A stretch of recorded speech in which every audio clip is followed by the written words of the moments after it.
Welcome, welcome. Selamat datang teman-teman semuanya. Kalau suaraku terdengar jelas, boleh kasih emo jempol teman-teman. Halo, halo.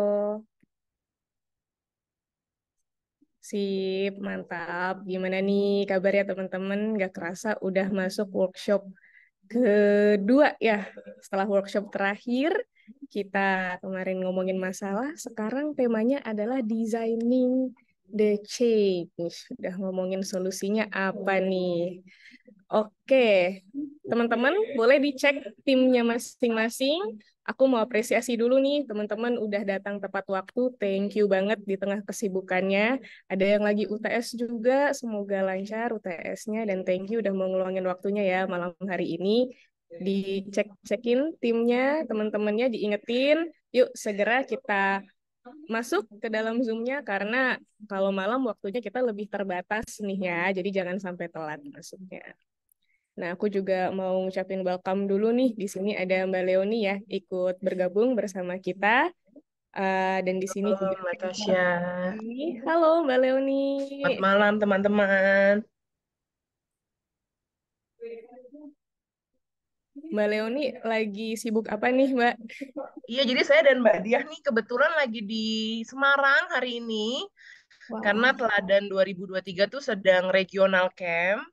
Jadi eh, ini sebetulnya kalau regional camp ini, saya jadi sharing malam-malam sedikit ya ini ya. Supaya tahu, jadi regional camp ini sekarang ada di Teladan 2023 di mana kami mengumpulkan teman-teman di sembilan PTN Mitra dan kami lakukan di tiga tempat yang berbeda. Jadi ini kebetulan lagi di Semarang untuk teman-teman UB, Undip dan UGM. Acaranya besok dan hari Minggu. Minggu depan hari Sabtu lagi akan ke Pekanbaru untuk teman-teman Unri, USU, dan Andalas. Terakhir baru yang di Jakarta tanggal 21 untuk UI, ITB, dan IPB. Jadi hari ini kami memang datang dulu untuk persiapan. Acaranya sendiri baru mulai besok. luar Itu. biasa. Semangat terus Mbak Leoni, Mbak Diah, dan ada Kak Makasih. Yose Aku juga. juga mau menyapa sedikit Kak Jody. Hai Kak, salam kenal. Selamat malam. Thank Ah, you sudah menyiapkan waktu untuk halo, malam hari ini. siap sama-sama Kak Leoni, salam kenal. Salam kenal. Siap, thank you banget Mbak Leoni dan Kak Jody akan menemani sesi kita malam ini teman-teman. So pastikan yang lain yang belum ikutan timnya segera ayo segera masuk ke dalam Zoom-nya karena sesi malam ini pasti seru banget. Oke, nah jadi malam ini kita mau ngapain teman-teman? Boleh next Kak Raffi? Oke, nah sebelum kita mulai sesinya nih, seperti biasa kita persiapan dulu ya. Jadi pastikan teman-teman eh, nyaman di posisinya masing-masing, internet koneksinya juga kenceng biar nggak ngadet-ngadet. Yang bisa buka kamera boleh open cam dan ready untuk bisa interaksi ya, karena sesi hari ini kita akan banyak interaksi nih. Kemudian take notes untuk poin-poin yang penting atau screenshot-screenshot supaya nggak ketinggalan poin-poin pentingnya. Dan juga jangan lupa teman-teman yang belum rename, di rename namanya masing-masing dengan format univ underscores nama depannya. Bukan nama panggilan ya, nama depan. Oke, terus ada tambahan juga nih teman-teman di sesi hari ini. Mungkin pesan aku adalah teman-teman jangan takut ya untuk bisa berpendapat atau misalnya mau jawab atau misalnya mau nyoba sesuatu karena hari ini kita akan belajar dan kita akan memastikan kalau ini adalah ruang yang aman untuk teman-teman untuk bisa belajar hal baru. Agenda hari ini adalah sesuai dengan poster yang sudah di-share kemarin, kita akan bahas lebih dalam seputar theory of change. Jadi kita akan mereview lagi, memperdalam lagi tentang theory of change ini tuh sebenarnya apa sih. Kemudian akan langsung exercise juga, kalau kemarin mungkin cuma nonton dari video ya, jadi kita langsung exercise. Dan di akhir kita akan coba latihan untuk presentasi. Next, Karavi. Oke nih, sebelum kita mulai mau check-in dulu nih. Boleh ditulis di kolom chat ya, teman-teman semuanya, scholars, Sherpa, teman-teman dari ekosistem, Mbak Leoni, dan teman-teman dari TF kalau ada yang join juga. Dari skala 1 sampai 5, seberapa baik kondisi kamu physically, secara fisik hari ini? 1. Aduh, lagi nggak baik banget, lagi lemes banget nih. Kalau 5, lagi jos, mantap. 3,25. agak ini ya, agak banyak ya desimalnya ya. Ada yang 4, mantap. Ada yang 2,5. Oke, semoga setelah malam ini bisa lebih baik ya kondisinya. 3,99. Agak nanggung nih. Zul, kurang 0,1 lagi menuju 4. Apa ini? 3,99. Faifel 1 sampai 5. 1 sampai 5 atau bingung nih, galau nih. 1 apa 5 ya? UGM Streamliners 8. Streamliners siapa nih? Ada yang 8, mantap. Thank you teman-teman. Semoga yang lagi kurang fit bisa segera fit, benar-benar bisa manfaatin waktunya untuk istirahat ya di weekend ini. Next, Kak Raffi. Oke, kalau tadi physically, sekarang aku mau tanya kalau mentally gimana nih kondisinya hari ini? 1, aduh lagi kacau balau banget ini pikiran sama hati. Kalau 5, fresh, happy, I'm ready. 5, ada yang 1. Wah, oke. Ada yang 1 nih, teman-teman. 2. Wah, ada yang 1. Ada yang, oke, 4. Yang lain gimana nih kondisinya? Ini teman-teman Amadeus, terus Karel, Syafia, Egi. Kenapa nih? Boleh dong ditumpahkan di kolom chat. Kenapa nih? 1 lagi ada apa nih? Cerita-cerita dong. 0,1. Nailah, semangat. Ada yang 3, 0,1. Kena mental. Nggak apa-apa. Akan kita lalui semuanya malam ini. UTS membabi buta. Oh, iya bener ya. Ini lagi minggu-minggu UTS ya, teman-teman. Oke, semoga weekend ini teman-teman bisa recharge lagi ya. Jadi, ayo kita tuntaskan sesinya malam ini. Sip. Next, pertanyaan berikutnya, Kak Raffi. Terakhir nih, ayo udah pada nonton video tentang Theory of Change belum, teman-teman? 1, udah dong. 2, udah sih tapi masih bingung. 3, belum sempat. 4, itu yang mana ya? Aduh, semoga tidak ada yang menjawab nomor teman. Video gitu kan. Aku loh udah di Oke. Ada yang 1. Oh, banyak yang 1. Alhamdulillah. Mantap. Bahkan aku lihat ada yang udah ngerjain mini quiznya juga ini ya. Ayo yang lain. Gak apa-apa. Kita buka-bukaan aja. Kita jujur-jujuran. Ayo, siapa nih yang belum? Nggak akan dikasih punishment kok, tenang aja. Justru kita kalau misalnya ternyata teman-teman banyak yang belum nonton, oke, berarti perlu diperdalam lagi nih. Kalau ternyata udah semua, wah Kak Jody nggak usah ngasih materi hari ini, berarti bercanda Kak. Oke, ada yang 1, ada yang 3. Oke, nah karena di sini teman-teman ada yang udah nonton, ada juga yang belum sempat nonton. Mungkin di sini ada yang udah tapi masih bingung ya. Jadi hari ini mungkin beberapa poin akan mengulang poin-poin dari video yang sudah ditonton ya teman-teman. Tapi harapannya dengan kita mengulang lagi jadi lebih dalam pemahamannya. Dan juga bagi teman-teman yang belum sempat jadi ikut paham juga. Jadi hari ini pemahaman teman-teman tuh bisa sama semuanya ya malam hari ini. Supaya nanti ketika exercise lebih gampang. Oke, next. Kak Raffi. Nah, aku ingin memperkenalkan nih mentor kita hari ini, Kak Jonathan Davi. Jadi, Kak Jonathan Davi akan menyampaikan materi tentang Theory of Change. Beliau adalah CEO dari Ekosistem dan beberapa professional experience-nya Kak Jody. Selain menjadi co-founder dan CEO of Ekosistem, beliau juga di Impact Collective sebagai Sustainable Startup Expert dan juga pernah bekerja di FNF sebagai program manager dan juga di Clue Smart City sebagai korporat strategi. Saat ini Kak Jody sedang menempuh pendidikan Master of Business Administration di ISMT Berlin. Oke, sudah ada di sini Kak Jody. Hai Kak. Halo. Oke, tadi aku cek Kak Jody mentally dan physically 5 semua nih Kak, walaupun meeting dari seharian ya. Yoi. Harus Mantap. dong. Mantap. Oke, semoga semangatnya bisa nular nih ke scholars semuanya dan semoga teman-teman scholars bisa tercerahkan dan bisa terbantu dari materi yang akan disampaikan Kak Jody setelah ini. Kak Jody sudah ready untuk menyampaikan materinya? Oke, ready. Ready. Kalau scholars, teman-teman scholars sudah pada ready belum? Boleh jempolnya kalau udah ready. Kita pengen melihat animonya teman-teman. Jempol, jempol, jempol, jempol, jempol. Oke, semakin banyak, semakin banyak, semakin banyak jempolnya. Oke, langsung aja kalau gitu. Aku serahkan sesi hari ini kepada Kak Jody untuk bisa menyampaikan materinya tentang teori of change. Silahkan, Kak. Oke, makasih Tasya. Em, sudah dikenalkan. Halo teman-teman. Wait, sebentar. Ini kenapa? Saya share screen Google Chrome. Udah kelihatan, harusnya teman-teman lihat slide saya. Kalau udah kelihatan, boleh kasih jempol nggak?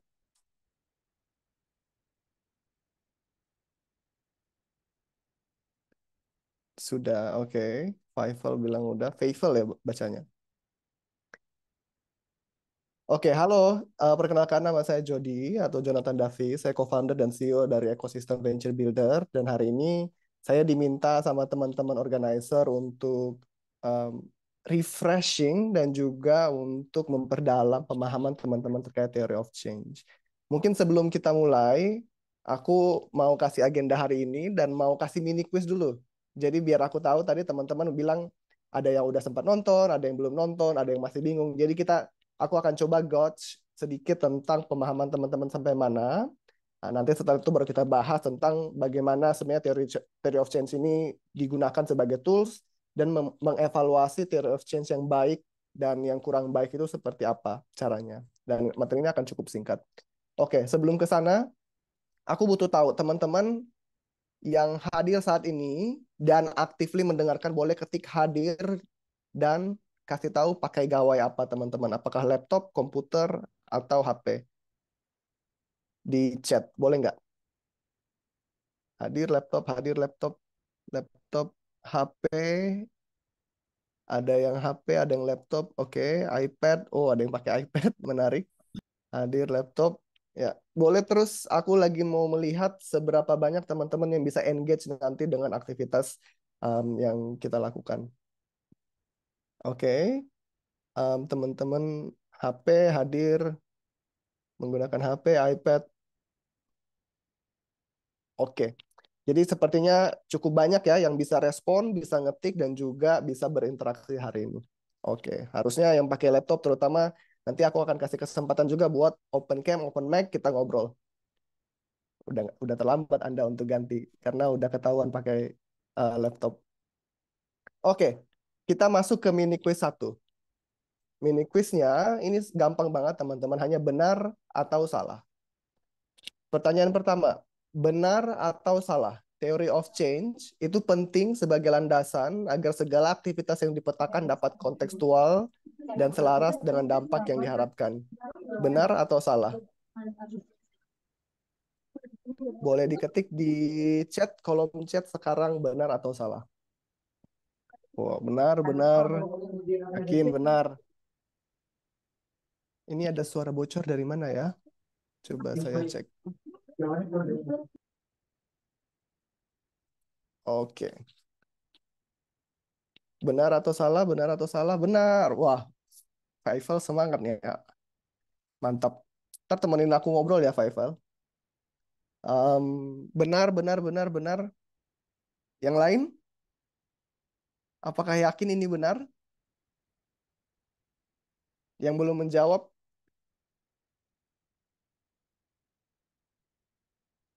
Atau masih ngetik? Ini kalau iPad 2 jari mungkin dia ngetiknya.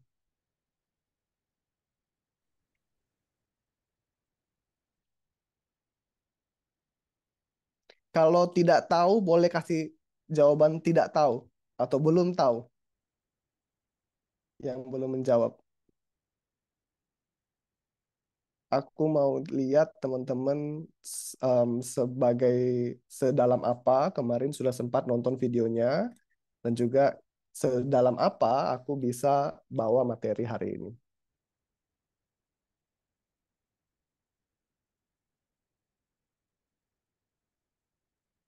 Ayo teman-teman. Ini yang sudah jawab ada Raisya, ada Faifal, ada Anggun, Safia, Egi, Sakia, Brian, Streamliners. Streamliners siapa nih? Farhan, Andra. Baru beberapa nih. Ada Mandi. Aku panggil satu ya. Yang muncul di depan ini namanya Alicia. UGM Alicia. UGM Alicia boleh open mic. Benar atau salah? Theory of change penting sebagai landasan agar segala aktivitas yang dipetakan dapat kontekstual dan selaras dengan dampak yang diharapkan. Alicia, ready nggak untuk open mic?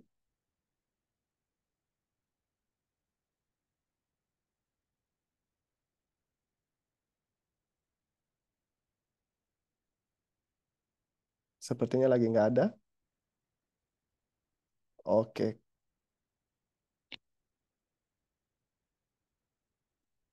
Berarti nggak semua bisa ngobrol ya kita ya. Aku coba yang open cam deh. Egi, Undri, Egi, ngobrol yuk.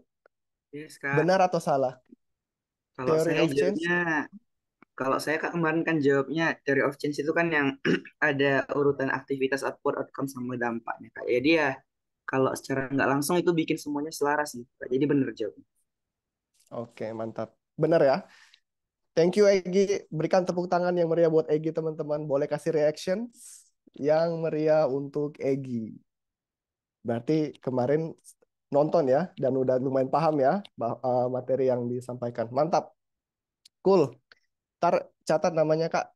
Kita bisa kasih apa namanya? Bisa kasih sedikit cenderamata dari ekosistem. Asik. Nomor 2, theory of change itu sama dengan design thinking.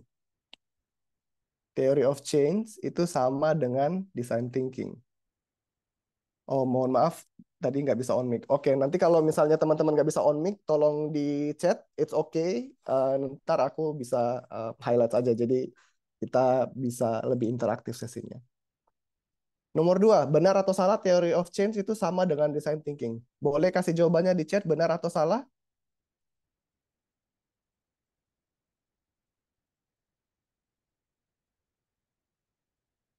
Benar atau salah? Ayo, ayo. Ingat Ayo teman-teman, loh. jangan takut buat jawab, benar atau salah. Salah, Brian ngomong salah. Raisa ngomong salah, Streamliners ngomong salah. Salah, salah kayaknya Kak ragu. Oke, nggak apa-apa Andra. Let's try, let's try. Benar, oke. Brisandalu, Odilia bilang benar. Loh, salah. Direvisi, ternyata salah. Oke. Aku mau dengar dari Streamliners. Streamliners kayaknya aktif. Streamliners bisa buka kamera, buka ini nggak? Buka mic, bisa on mic nggak? Nama panggilannya siapa nih? Streamliners? Streamliners bisa on mic dan on cam. Kenal nih kayaknya. Panggil, colek, colek, Faisal, colek. Kasih tahu. Bisa? Halo Kak. Halo. Mana nih orangnya nih? Kita lihat. Oh, barengan ternyata. Oke, kalau tadi kita udah nonton videonya, itu teori of change itu beda sama design thinking gitu. Tapi lupa alasannya. Lupa alasannya. Kalau design thinking itu materi yang minggu lalu. Ini kan Oh, oke, mantap. Wah, ini berarti kalian setim ya, tim Streamliners ini ya? betul ya. Keren, keren, keren, keren. Wah, mau dikasih hadiah 5 orang nih langsung. Ntar ya kita catat dulu ya, nggak dijanjiin kalau yang 5 orang. Tapi betul sekali ya. Jadi apa namanya? Theory of change itu beda dengan design thinking. Kalau theory of change lebih fokus kepada bagaimana relationship antara apa yang teman-teman lakukan dengan impact yang teman-teman mau capai. Kalau design thinking itu lebih ke alat untuk memahami masalah. Jadi perbedaannya di sana. Sama-sama tools yang biasa dipakai untuk creating impact. Terakhir, benar atau salah, theory of change tidak bisa berubah-ubah hingga akhir solusi diimplementasikan. Jadi begitu kita udah buat rigid, nanti di akhir baru kita evaluasi dan tidak bisa berubah-ubah selama proses implementasi. Benar atau salah? Yo. Nah, ini nggak ada nih kemarin jawaban eksplisitnya di materi kemarin. Teman-teman harus internalisasi dan juga berpikir terkait dengan kira-kira tools ini akan dipakai seperti apa. Wow, Streamliners langsung duluan nih salah. Dia mikirnya 5 orang nih barengan, cepat makanya. Mantap. Salah. Kayaknya salah, oke. Salah, mantap. Ada lagi yang mau bisa jawab? Agak salah ya? Oh, agak salah gimana? Oke, aku mau dengar karena tadi cowok-cowok, tadi yang streamliner rame-rame, sebelumnya cowok, sekarang yang cewek. Andra ini cewek kan ya? Halo Kak. Ya, gimana Andra menurut kamu? Eh, kalau menurut aku sebenarnya sependapat sama Feival deh kayaknya. Setengah Asik. salah.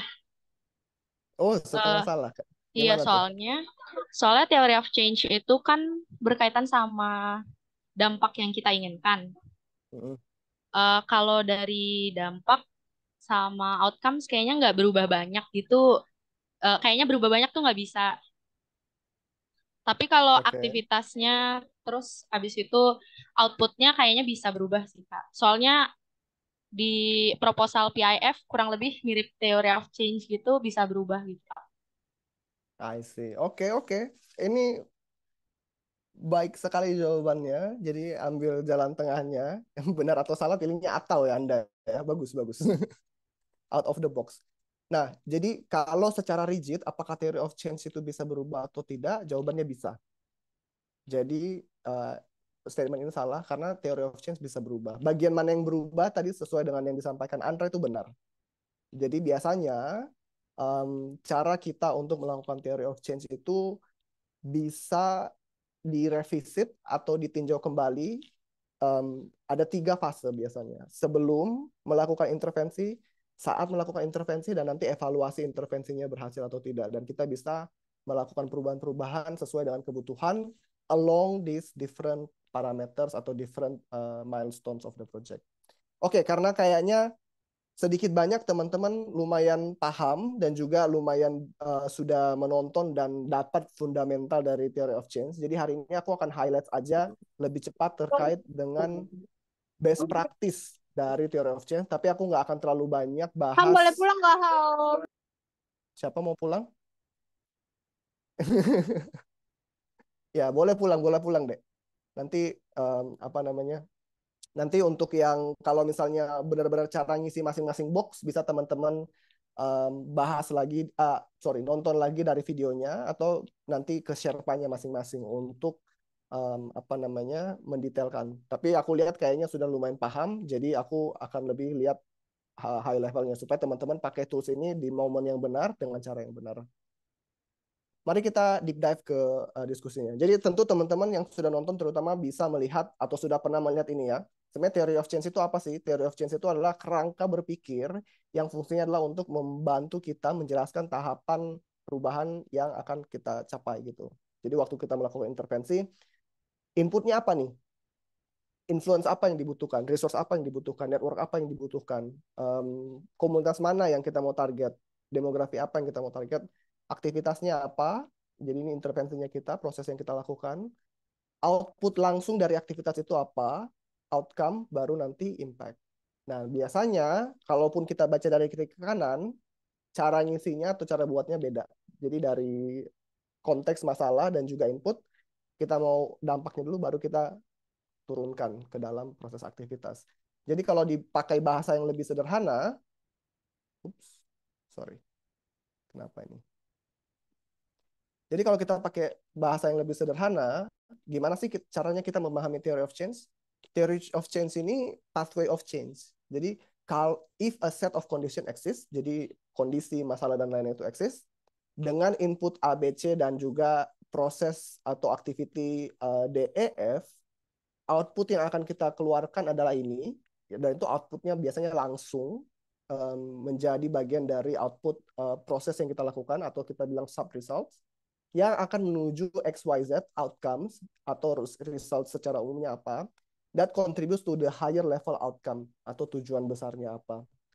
Nah, yang kadang-kadang teman-teman aku lihat lupa waktu bikin theory of change itu setiap kolom ini waktu teman-teman isi dengan adanya asumsi. Asumsi itu kadang-kadang tidak dijabarkan. Jadi waktu teman-teman masukin ini, ada asumsi bahwa proyek ini percaya ada teori, data, bukti-bukti yang menjelaskan bagaimana logikanya hal-hal yang kita lihat di goal dan result itu terkait dengan melakukan aktivitas-aktivitas dan input-input tersebut. Jadi ini adalah semacam roadmap atau rencana kerja bagaimana cara kita memastikan kalau kita melakukan ini besar, maka sudah pasti atau diharapkan, diekspektasikan tujuannya tercapai. Nah, proses lensa untuk menggunakan theory of change ini sebenarnya dipakai untuk dua hal. Waktu kita membentuk dan waktu kita memonitoring. Jadi formatif dan sumatif. Dan biasanya proses yang baik kan berarti banyak proses evaluasi, proses monitoring. Ada namanya proses evaluasi, proses designing the project. Ada proses evaluasi implementation of the project dan juga proses evaluasi impact of the project dan bagaimana ini semua berkaitan dengan kondisi dari lokasi atau asumsi teman-teman maupun faktor-faktor eksternal yang dilihat akan mempengaruhi project teman-teman. Nah, jadi kalau misalnya kita tanya, kalau ditanya nanti suatu saat nanti teman-teman bikin project apapun yang diharapkan ada perubahan, baik sosial, lingkungan, maupun ekonomi, mau pakai theory of change bisa nggak? Bisa, karena theory of change ini adalah approach. Dan dia itu proses, tapi juga produk. Karena ada yang teman-teman gambarkan, yang mendetailkan tentang apa sih ide utama, sehingga yang teman-teman percaya bahwa ide tersebut mampu untuk menjadi cara dan bagaimana perubahan akan terjadi. Baik itu perspektifnya di aktivitas, proyek, organisasi, dan berdasarkan bukti ataupun pemahaman di konteks-konteks teman-teman. Nah, yang paling penting adalah theory of change ini bukan dokumen yang sekali teman-teman bikin jadi terus kemudian dilupakan gitu. Tapi ini adalah proses berpikir kritis dan mengevaluasi setiap step yang teman-teman lakukan. Kenapa ini penting? Dua hal, teman-teman. Karena satu, ini solving black box problem. Ada yang familiar nggak dengan kata-kata black box problem? Boleh raise hand? Aku masih punya berapa lama waktu, nanti diingatin kalau tinggal 5 menit ya, teman-teman panitia. Ada yang mau ngobrol sama aku nggak? Kira-kira dari tadi dari gambar ini, black box problem itu kira-kira apa? Solving the black box problem. Jadi lihat, ada masalah misalnya tentang imunisasi, sudah dilakukan project atau intervensi, tapi kemudian ada black box, terus kemudian ternyata masalah imunisasinya nggak selesai. Apa nih masalahnya? Ada yang mau cerita nggak? Asumsi teman-teman black box problem itu apa? Atau bahkan teman-teman ada yang pernah menemukan nggak black box problem waktu melakukan sesuatu? Atau aku ganti pertanyaannya. Ada yang pernah melakukan project nggak? Boleh kasih reaction jempol kalau pernah bikin project dalam bentuk apapun. Mau itu project kampus, mau itu project apa namanya? Oke. Egi pernah, Faisal pernah. Oh, teman-teman yang lain nggak pernah bikin project sebelum Tanoto ini? Wah, Mandi pernah. Oke, 5 menit lagi.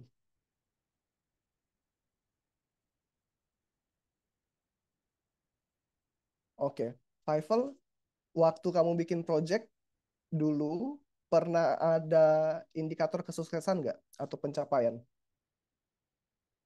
Boleh ngobrol sama aku? Lagi bisa ngobrol nggak? Sorry. Malah aku mute. Yes. Kalau dari project yang dilakukan, indikator kesuksesannya pasti ada sih Kak, parameter-parameter. Pernah nggak indikator kesuksesan Biasanya itu nggak tercapai? pernah, Selalu tahu nggak alasannya kenapa? tidak selalu tahu, tapi Oke. Mhm. selalu dicari tahu. Mantap. Good. That's a very good answer. Jadi black box problem biasanya itu terjadi saat saat kita melakukan aktivitas dan ada intervensi. Ada indikator kesuksesannya udah jelas. Kita mau imunisasi ini semakin bagus. Tapi kita kadang nggak tahu nih kenapa bisa terjadi dan cara cari tahunya kita akhirnya mundur kan. Baru lihat, oh kok dia bisa ini ya. Baru kita cari tahu koneksinya seperti apa. Nah, theory of change itu menghilangkan masalah ini dengan cara kita punya hipotesa yang jelas atau asumsi yang jelas bahwa kalau misalnya ini nggak terjadi, apa yang akan berubah. Kalau misalnya terjadi, apa yang akan berubah. Dan teori ini atau eksperimen ini itu dipakai dengan banyak sekali foundation di luar sana yang mendanai kegiatan-kegiatan perubahan. Jadi billions of dollars of opportunities itu bisa di-unlock kalau teman-teman mampu untuk menggunakan tools ini secara bagus dan benar gitu. Nah, cara pakainya gimana sih dengan benar? Yang pertama adalah kita bisa pakai untuk evaluasi project gitu, identifying theory failure atau implementation failure. Jadi yang salah itu mindset teman-teman atau pemahaman teman-teman terhadap masalahnya atau eksekusinya yang salah. Jadi kalau misalnya dia sukses, berarti kan harusnya dari input sampai goal ini nyambung gitu. Inputnya berhasil di-secure, aktivitasnya berhasil dijalankan, outputnya tercapai, harusnya outcome dan goal juga tercapai. Tapi kadang-kadang bisa jadi ada dua hal yang membatasi. Input, aktivitas, dan outputnya tidak berjalan dengan lancar, sehingga outcomes dan goals-nya tidak bisa tercapai, atau outcomes dan goal tidak tercapai walaupun eksekusinya sudah benar. Kalau eksekusinya sudah benar tapi tidak tercapai goalnya, berarti ada teori failure kita bilangnya. Atau berarti ada asumsi yang salah yang harus diubah atau direvisi. Kalau implementation failure berarti eksekusinya nih yang harus dicek lagi. Ada nggak ternyata stakeholders yang kita lupakan atau key resource yang kita tidak punya. Dan cara untuk kita bisa melihat apakah suatu theory of change itu baik atau enggak adalah kita bagi ke dalam kuadran seperti ini. Apakah dia evidence based atau punya clarity yang bagus. Semakin clear suatu theory of change, artinya kelihatan jelas apa hubungan antara satu elemen dengan elemen lain di antara masing-masing box, ada kesinambungan, semakin baik. Semakin terbukti bahwa ini ada buktinya bahwa itu benar, hubungan tersebut, itu juga semakin baik. Nah, tentu tujuannya adalah teman-teman jangan sampai di confusing theory of change, berarti ini udah nggak jelas, nggak ada buktinya, dan it's hard to follow, nggak mau di sini, tapi maunya ke effective TOC gitu. Jadi dia clear, grounded with strong evidence, dan juga mudah untuk dipahami oleh orang-orang. Dan tentu reality check-nya apa aja? Reality check-nya adalah stakeholders involvement misalnya. Apakah teman-teman waktu bikin theory of change sudah melibatkan teman-teman calon partisipan atau beneficiaries-nya? Ada bukti nggak? Baik itu past experience, riset, atau opini dari orang-orang yang sudah lebih expert misalnya. Ini sesuai di konteks teman-teman nggak? Atau ternyata konteksnya nggak ada gitu. Misalnya teman-teman lihat sesuatu dilakukan di Maluku, terus teman-teman kemudian plek-ketiplek mau bikin di Palembang. Bisa jadi beda gitu. Seberapa bisa teman-teman untuk mengadaptasi theory of change teman-teman di masing-masing milestone tadi yang sudah kita bahas di awal, dan apakah teman-teman punya ada feedback mechanism. Jadi ada cara untuk teman-teman mendapatkan masukan baik dari stakeholders yang sifatnya partners, donor, maupun partisipan atau beneficiary teman-teman. Terakhir dari aku, ini adalah best practice dan misconceptions. Ini basically one to one, artinya best practice kalau tidak dilakukan jadi misconceptions. Kalau dia nggak clear dan nggak logical, dia akan jadi vague and confusing. Kalau dia nggak well-defined assumptions, berarti assumptions-nya kita anggap sesuatu sudah benar, padahal sebenarnya itu masih asumsi gitu. Dan ini kayaknya nanti bisa dibaca karena waktu aku terbatas. Kita akan kirimkan presentasi ini, tapi pada dasarnya adalah bagaimana teman-teman waktu menciptakan theory of change ini bukan cuma ngetik aja. Karena siapapun, anak SD pun, anak SMP pun, kalau kita minta isi theory of change ini bisa. Kalau hanya sekedar ngetik. Tapi yang paling penting bukan apa yang teman-teman isi, tapi bagaimana proses berpikir di balik theory of change tersebut. Dan aku harap pengantar ini cukup untuk nanti teman-teman paling tidak dengan sudah nonton videonya, dengan sudah teman-teman membaca ataupun mencoba untuk mencerna, kita langsung coba dulu sekarang bagaimana kita bisa judging a good process to create theory of change. Nantinya kalau teman-teman sudah bisa judge ini bagus atau kurang bagus, semakin ke depan teman-teman akan semakin punya pemahaman untuk membuat yang bagus seperti apa. Jadi nanti aku akan ajak waktu teman-teman pitching cross atau peer evaluations. Ada nggak yang bisa spot kurangnya di mana atau bagusnya di mana? Kayaknya itu aja dari aku pengantarnya karena waktunya sangat terbatas. Aku kembalikan ke MC. Thank you, Kak Jody. Nah, Kak Jody, aku boleh minta tolong sekali lagi nggak? Yang tadi slide terakhir, yang let's exercise, itu boleh ditampilkan lagi. Dan aku mau minta tolong teman-teman untuk screenshot atau foto atau take notes poin-poin ini, karena setelah ini kita akan latihan langsung nih. Nah, jadi ini beberapa poin-poin atau kolom-kolom dalam theory of change. Aku kasih waktu hitungan ketiga ya untuk screenshot. 3, 2, 1. Oke, bisa dicukupkan Kak Jody. Terima kasih. Aku boleh minta tolong Raffi untuk share pembagian untuk diskusi kelompok. Kita kan diskusi teman-teman, sama seperti pertemuan sebelumnya, akan ada 32 breakout rooms. Nah, jadi nanti ngapain sih di breakout rooms ini? Jadi silahkan teman-teman berdiskusi. Teman-teman praktek langsung untuk memetakan teori of change-nya masing-masing. Mau pakai PPT, mau pakai Miro, mau pakai Word, apapun, platform apapun, silahkan teman-teman berdiskusi di breakout rooms masing-masing. Nanti akan ada kakak-kakak pendamping yang muter nih, nemenin teman-teman semua. Jadi kalau misalnya ada kesulitan, ada pertanyaan, galau nih, mungkin ada yang belum menentukan mau menyelesaikan masalah yang mana atau mau mengangkat topik apa, teman-teman bisa berdiskusi di sana. Waktunya sekitar 20 menit. Setelah ini akan dibuka breakout rooms-nya. Sebelum kita buka breakout rooms-nya, ada yang mau ditanyakan dulu nggak? Atau ada yang kurang clear?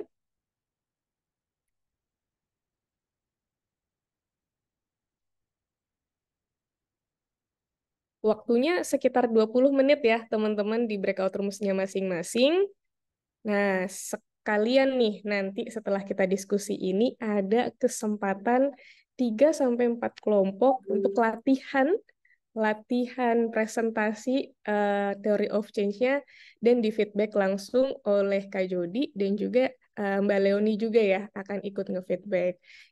Jangan takut teman-teman, feedback-nya nggak bermaksud untuk menjatuhkan teman-teman, dan aku berharap teman-teman bisa ngambil kesempatan ini dengan baik ya, karena semakin cepat teman-teman dapat feedback, itu akan semakin cepat juga nih proses untuk iterate-nya atau untuk ideasinya agar lebih tajam. Oke, kalau misalnya sudah ready teman-teman semuanya, kita akan langsung buka breakout rooms-nya. Silahkan Kak Ian, aku boleh dibantu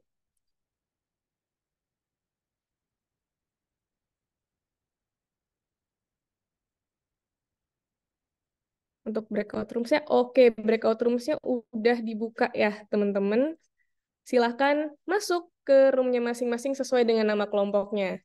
Kelompok 1 masuk room 1, kelompok 2 masuk room 2, dan seterusnya sampai kelompok 3-2. Good luck teman-teman. Silahkan dimanfaatkan waktunya 20 menit ya. Yuk, yuk, yuk, yuk, yuk. Segera move ke ruangan masing-masing. Sesi presentasi. Boleh banget. Silakan. Tadi sempat ngobrol di beberapa ruangan, ada yang kurang jelas input, Kak. Input itu apa? Jadi teman-teman, input ini adalah exactly as what it says, input. Untuk bisa menjalankan aktivitas dan juga intervensi yang teman-teman ingin lakukan, hal apa yang teman-teman butuhkan, baik itu tangible maupun intangible.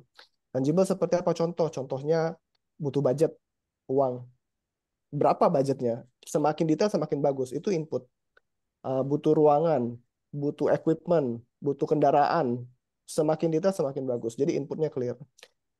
Bisa juga intangible. Intangible apa? Bisa jadi relationship dengan key beneficiaries atau facilitator. Misalnya tadi ada yang mau melakukan apa namanya penerangan jalan umum, mau pasang PJU, berarti butuh apa? Butuh izin dari Kades, butuh ngobrol sama PUPR.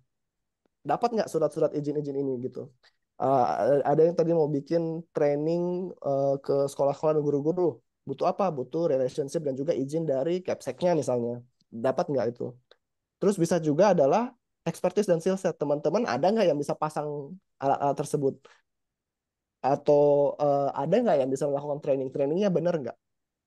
Best practice nggak? Atau ini sebenarnya harusnya ada hire pihak eksternal yang lebih expert untuk bisa menjalankan hal-hal tersebut dengan baik. Itu salah satu contoh. Silakan kalau ada pertanyaan lain. Termasuk kondisi di lapangan juga bisa dimasukkan ke input kayak Kak Jody ya.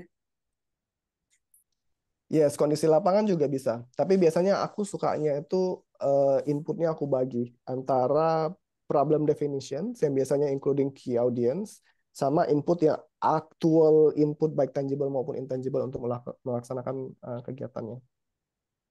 Oke, siap. Apa nih? Oke, siap. Nah, kita akan langsung masuk aja. Kalau misalnya ada pertanyaan lagi, boleh ya raise hand teman-teman. Kita ngobrol, masih ada waktu sedikit. Atau mau langsung presentasi, teman-teman? Sepertinya sudah tidak sabar. Tadi aku keliling ke beberapa kelompok, ada yang udah niat banget nih, maksudnya udah bagus banget menyusun teori of change-nya. Ada yang tadi sampai grup call supaya diskusinya lebih enak. Dan kayaknya teman-teman streamliners juga nih, ngumpul di satu ruangan biar diskusinya lebih enak. Sikat. Oke. Kita maksimal sekitar 4 kelompok ya, Kak Raffi ya.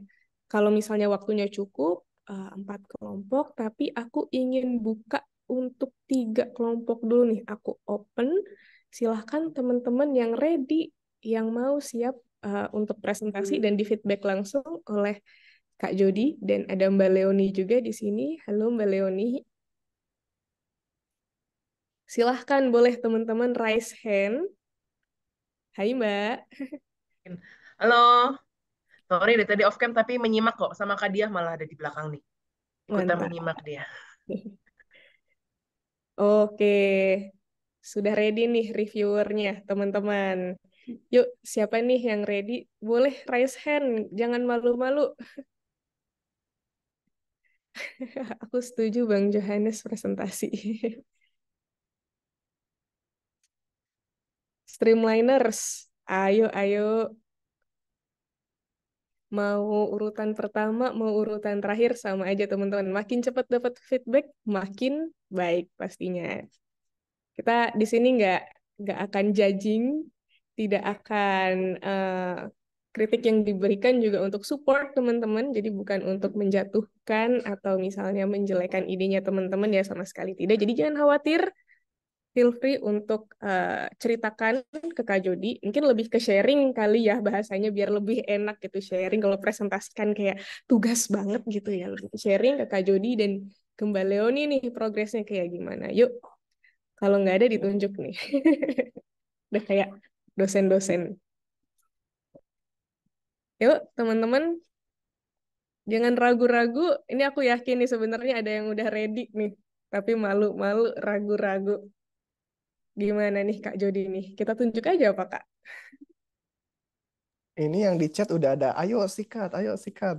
Ayo, Kayaknya ayo, ayo. malu-malu mau nih kayaknya.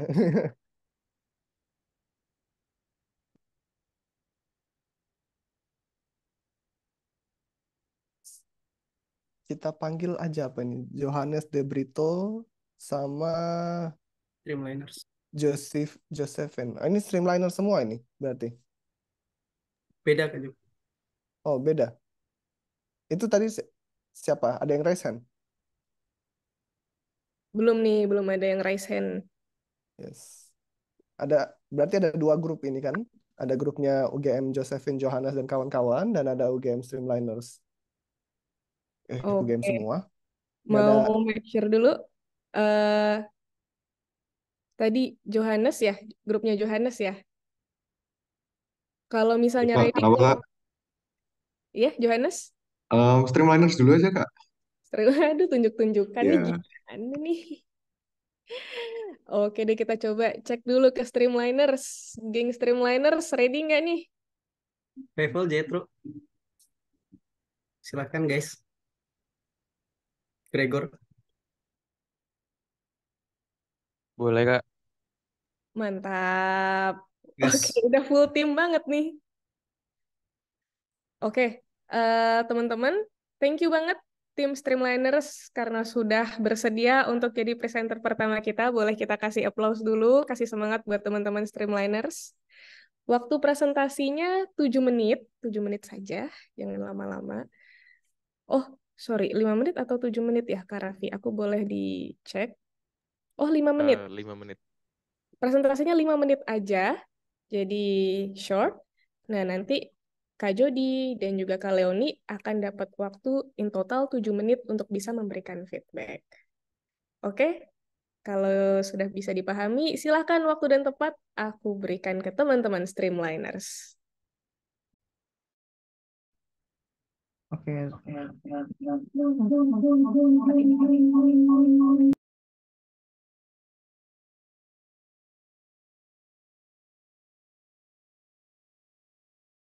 Setting kayak tadi aja guys. Tes suaranya masuk kan ya? Masuk, Masuk. masuk. Oke. Oke, izin share screen ya. Yes. Oh, Oke, sebelumnya selamat malam. Perkenalkan, kami dari tim 31 yaitu Streamliners. Eh, kita di sini mempunyai beberapa permasalahan yang ada kita lihat di Jogja. Jadi awalnya kita ada 3 permasalahan. Yang pertama ada tentang UMKM, yang kedua tentang quality edukasi untuk anak-anak yatim piatu, dan yang ketiga ada tentang volume sampah di Jogja yang berlebihan. Nah, tadi pagi kami udah survei ke beberapa tempat sesuai temanya masing-masing, dan kami ngerasa yang paling visible itu di bagian sampah karena dari teman-teman panti asuhan itu udah proper semua, well proper, dan tema yang kita bawa itu kayak kurang apa ya, kurang visible untuk dijalankan dan impact-nya bisa lebih luas gitu. Akhirnya em, kami memutuskan untuk memilih yang permasalahan volume sampah di Jogja. Nah, dari problem statement volume sampah di Jogjanya itu, kita ini ada volume sampah yang berlebihan. Nah, issues-nya itu ada dua. Yang pertama ada TPST dari Piungan itu udah nggak mampu menerima atau menampung volume harian sampah masyarakat di Jogja. Dan itu kebagi karena ada faktor umur tempat pengolahan sampah terpadu piungannya itu udah tua, jadinya kapasitasnya itu udah semakin terbatas, dan pengambilan sampahnya di Jogja itu masih belum terpilah dengan baik. Sedangkan di pengambilan sampah yang belum terpilah dengan baik itu disebabkan oleh beberapa penyebab juga. Yang pertama ada beberapa wilayah itu belum menerapkan pemilahan sampah. Jadi ada beberapa wilayah udah menerapkan, tapi ada juga yang belum. Jadinya transportasi pengambilan sampahnya itu bakalan terkendala banget. Terus yang kedua, kurangnya ketegasan regulasi pengambilan sampahnya dari petugas kebersihannya gitu. Terus yang isu kedua, itu ada kesadaran masyarakat tentang pemilahan sampah itu masih kurang banget, yang disebabkan sama edukasi 3R-nya kurang dan juga fasilitas sampahnya belum siap untuk pemilahan sampah. Next, nah ini dari teori of change yang telah kami susun. Mungkin dari inputnya sendiri itu kita menyediakan ada pengetahuan terkait sistem pengelolaan sampah yang lebih optimal. Terus habis itu komunikasi dengan penanggung jawab sekolah, budget, dan juga koneksi dengan aktivis waste management. Untuk key audience sendiri, kita menyasar ke siswa sekolah dasar di kelas 1 sampai 6, dan terutama di kelas 1 sampai 3 karena kelas 1 sampai 3 ini berdasarkan survei kami itu masih banyak yang belum bisa membaca dan menulis dan menghitung. Jadinya mereka masih belum aware kalau tempat sampah itu harus dipisahin nih jenis sampahnya gitu. Terus yang kedua kita juga ada kayak audiensnya dari guru dan pengurus sekolah dasar, terutama yang bagian penanggung jawab adiwiyatanya gitu atau pengelolaan sampahnya. Mungkin nanti di yang ketiga nggak menutup kemungkinan kita ada sosialisasi targetnya juga ke orang tuanya. Cuma nanti untuk sekarang masih dua ini. Terus untuk key activitiesnya kita ada beberapa key activities, ada 4. Yang pertama itu sosialisasi mengenai pemilihan sampah. Nah, untuk saat ini kita lebih mengutamakan untuk yang em, guru dan juga pengurus-pengurus sekolahnya karena kami merasa mereka lebih berwenang dan lebih apa ya, lebih sustain nantinya ke depannya untuk pelaksanaan sistem pemilihan sampahnya. Terus yang kedua, karena kita pengen anak-anak itu aware sama pemilahan sampah. Jadi kita pengen bikin fun activities untuk meningkatkan engagement anak-anak, terutama yang berkaitan dengan pemilahan sampah. Jadi bentuknya itu yang ketiga. Jadi ada perlombaan desain tempat sampah. Jadi kita pengen nanti tiap kelas itu bikin tempat sampahnya sendiri yang udah terpilah tiga jenis gitu. Jadi mereka karena mereka yang bikin sendiri, jadi mereka udah tahu nih, oh ini tuh buat ini tuh buat ini gitu sampah-sampahnya. Terus yang terakhir kita juga ada penyuluhan untuk sistem pengelolaan sampahnya, jadi waste manajemennya. Mungkin dari contoh-contohnya itu kami ada yang bank sampah kayak pakai aplikasi Duitin aja, Rapel dan lain-lain untuk yang anorganik. Sama ada untuk yang organik daun itu ada komposter dan ada budidaya mangrove juga gitu. Untuk outputnya kita ada 3. Yang pertama ada handbook untuk pemilahan sampah buat anak-anaknya yang kreatif dengan plot cerita dan karakter-karakter anak. Nah, yang kedua kita juga ada tempat sampah terpilah yang udah dibikin dari perlombaan tadi tiap kelas. Terus yang ketiga itu ada sistem pengelolaan yang pengolahan dari setiap jenis sampah yang ada di sekolah. Jadi yang tadi yang ada bank sampah dan kawan-kawannya itu. Nah, outcome-nya diharapkan bisa menciptakan lingkungan sekolah dasar di Jogja itu lebih sadar dan mandiri akan pemilahan dan pemrosesan sampah yang ada di sekitarnya. Gitu. Mungkin Jetro mau nambahin? Dari aku udah aman sih, udah lengkap. Waktunya juga udah habis. Thank you guys. Oke, mungkin sekian presentasi dari kami. Jika ada feedback atau pertanyaan, boleh disampaikan aja. Terima kasih kakak-kakak. Terima kasih. Terima kasih. Kill. Yeay, thank you Streamliners. Keren, keren. Keren. Oke, boleh kasih aplausnya dulu teman-teman. Langsung aja aku persilahkan dari Mbak Leoni atau Kak Jody dulu. Silahkan ingin memberikan feedback. Kak Leoni dulu boleh. Monggo, Loh, monggo. aku mau bilang Kak Jody dulu boleh loh. Oh gitu ya. Ya, baiklah, baiklah. Oke, aku nggak akan bahas theory of change karena nanti aku malu sama Kak Jody karena aku pun perlu belajar banyak tentang theory of change ya, teman-teman. Tapi mungkin di sini yang saya bisa sampaikan adalah, jadi isu sampah piungan sebenarnya saya udah pernah dengar karena teman-teman di LO sebelumnya juga mengangkat topik yang sama, pengolahan sampah khususnya di piungan di Jogja ya. Nah, tapi memang mungkin ini adalah feedback general yang beberapa kali juga teman-teman di TF, baik saya, Mbak Dia, dan Mas Yosea sampaikan juga bahwa di Elite Others kali ini tentu kita tuh maunya gamenya level up. Artinya ketika kita bikin social project ataupun change initiative ini, kita nggak mau hanya yang bentuknya activity based. Artinya kalau activity based, teman-teman selama ada di ekosistem itu, dia ada di lingkungan itu, di tempat teman-teman melakukan intervensi, maka intervensinya jalan. Tapi kalau teman-teman pergi, teman-teman kemudian meninggalkan, maka aktivitinya bisa aja nggak langsung, nggak berjalan.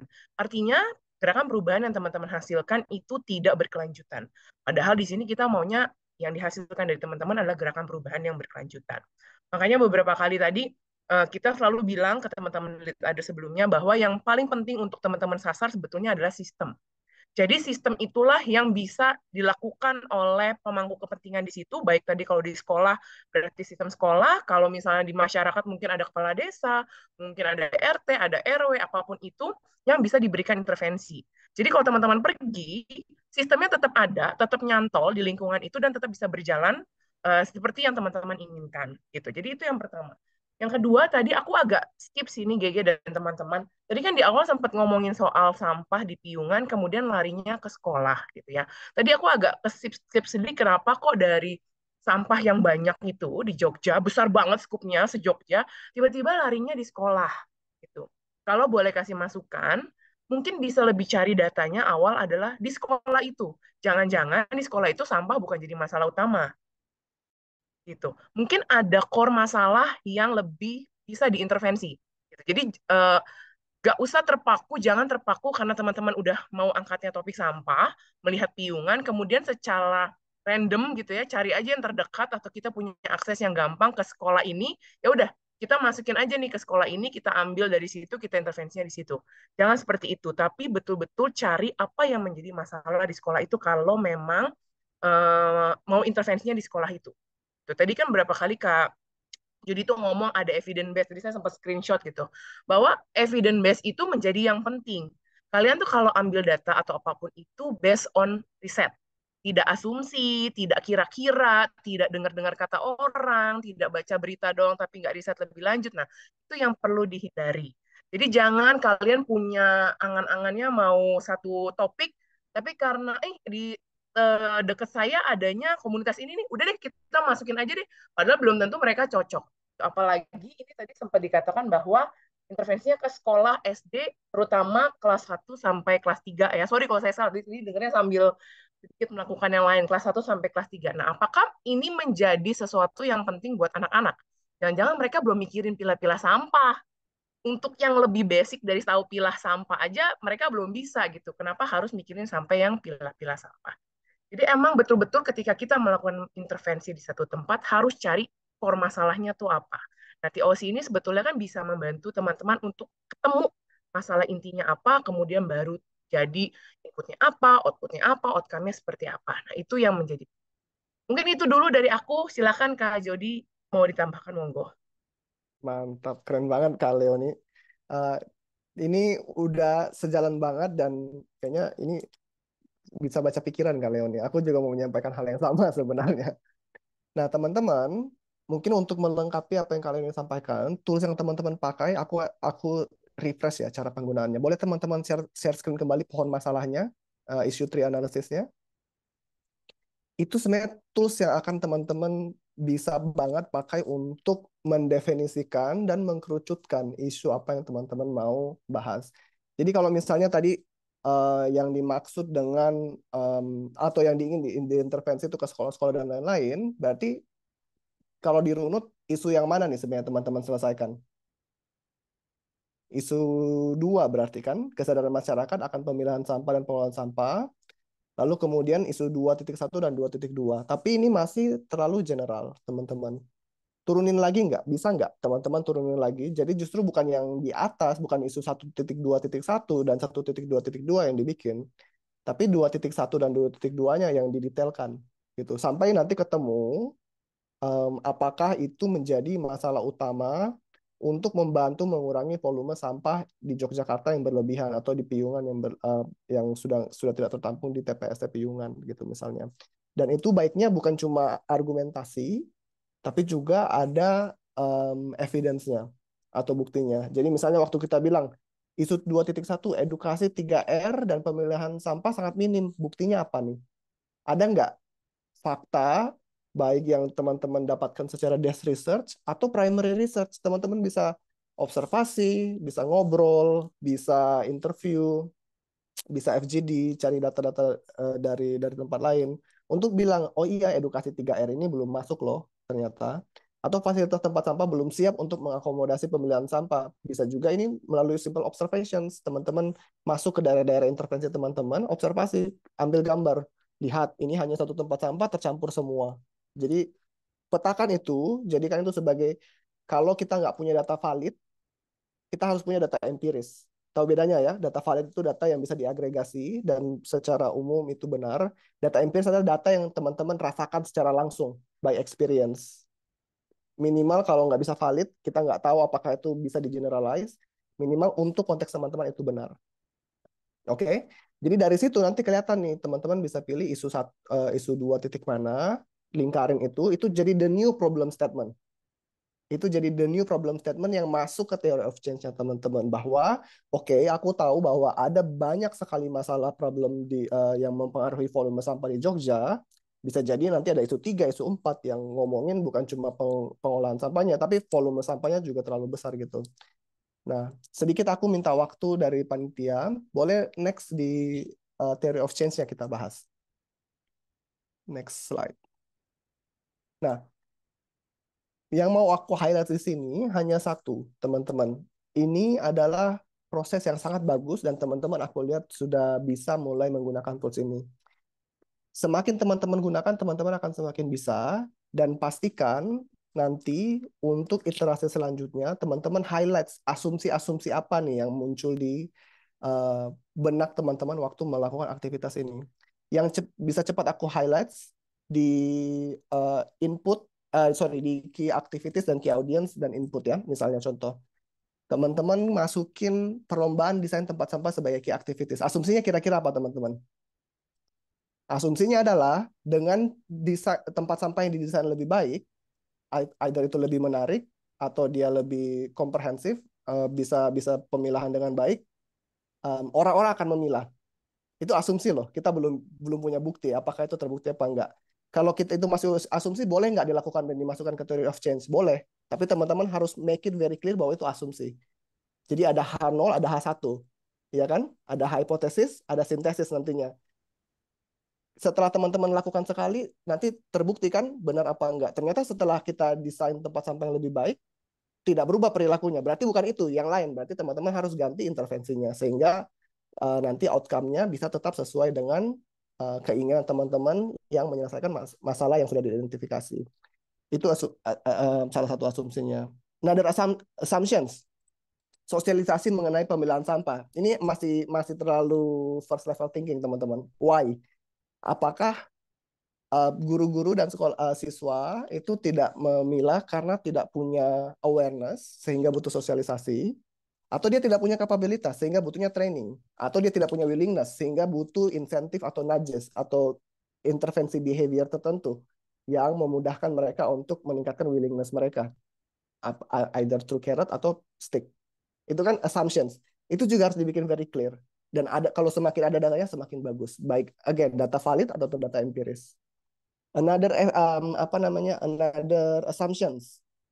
Paling seujung kiri, teman-teman berasumsi mampu untuk melakukan aktivitas-aktivitas tersebut dan acquire resources yang dibutuhkan. I think this is just something yang you need to really check secara waktu, secara tenaga, secara relationship, dan secara budget. Biasanya budget paling bermasalah. Aku nggak tahu, ntar ada pembiayaan untuk ini apa enggak. Tapi kalaupun ada, biasanya budget pun tidak cukup untuk bilang aktivitas bisa dijalankan. Bisa jadi mengganggu kegiatan mengajar misalnya untuk guru-guru. Atau kalau hari Sabtu atau Minggu, mereka nggak mau datang. Those kind of things harus di state clearly assumptions-nya. Once teman-teman punya ini, percayalah waktu melakukan aktivitas, teman-teman akan punya proses pembelajaran yang jauh lebih dalam dan jauh lebih rich, dan akhirnya bisa sistemik kayak yang dibilang tadi sama Mbak Leoni. Karena jadi ketahuan nih, oh ternyata kita harus ganti dari sisi tertentu nih. Sehingga dengan atau tanpa kami, once the role of change sudah jalan, ini udah bisa berlanjut seterusnya gitu. Jadi ask why dan gunakan isu tree-nya dengan benar sehingga teman-teman bisa bikin theory of change-nya lancar. But overall, aku suka banget for someone atau some people, a group of people yang baru minggu dikasih theory of change, terus kemudian sekarang, you guys did a very wonderful job. Keep it up. Thank you. Aku kembalikan ke Raffi. Sabrina. Tapi dia kan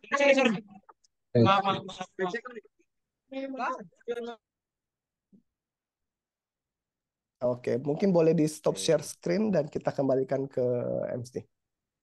Thank you teman-teman. Oke, thank you Kak Jody, Mbak Leoni atas feedbacknya. Oh, kok jadi apa? Cuman mungkin aku mau ngasih untuk kelompok stream minus dulu kali. Mungkin ada tanggapan nggak? Karena tadi kayaknya banyak nih ya. Cuman aku ngelihatnya ini very konstruktif ya. Semoga bisa diterima dengan baik oleh kelompok stream miners. Mungkin ada patah kata mungkin dari kelompok stream miners. Oke, sebelumnya makasih dulu Kak Leoni sama Kak Jo buat Kak Delvi buat ininya feedbacknya tadi. Sangat berguna buat kami ke depannya juga. Mungkin mau bikin clarify juga buat yang tadi itu sebenarnya kita tadi pagi udah bikin survei, bukan bikin surveinya, kita udah datengin ke sekolah-sekolah dan beberapa tempat lainnya, dan emang ada beberapa sekolah yang benar-benar urgent banget permasalahan tentang pengelolaan. Nggak cuma waktu project ini berjalan, tapi bisa setelah kita udah selesai lead others, tetap dijalanin sistem bis manajemennya dengan baik gitu.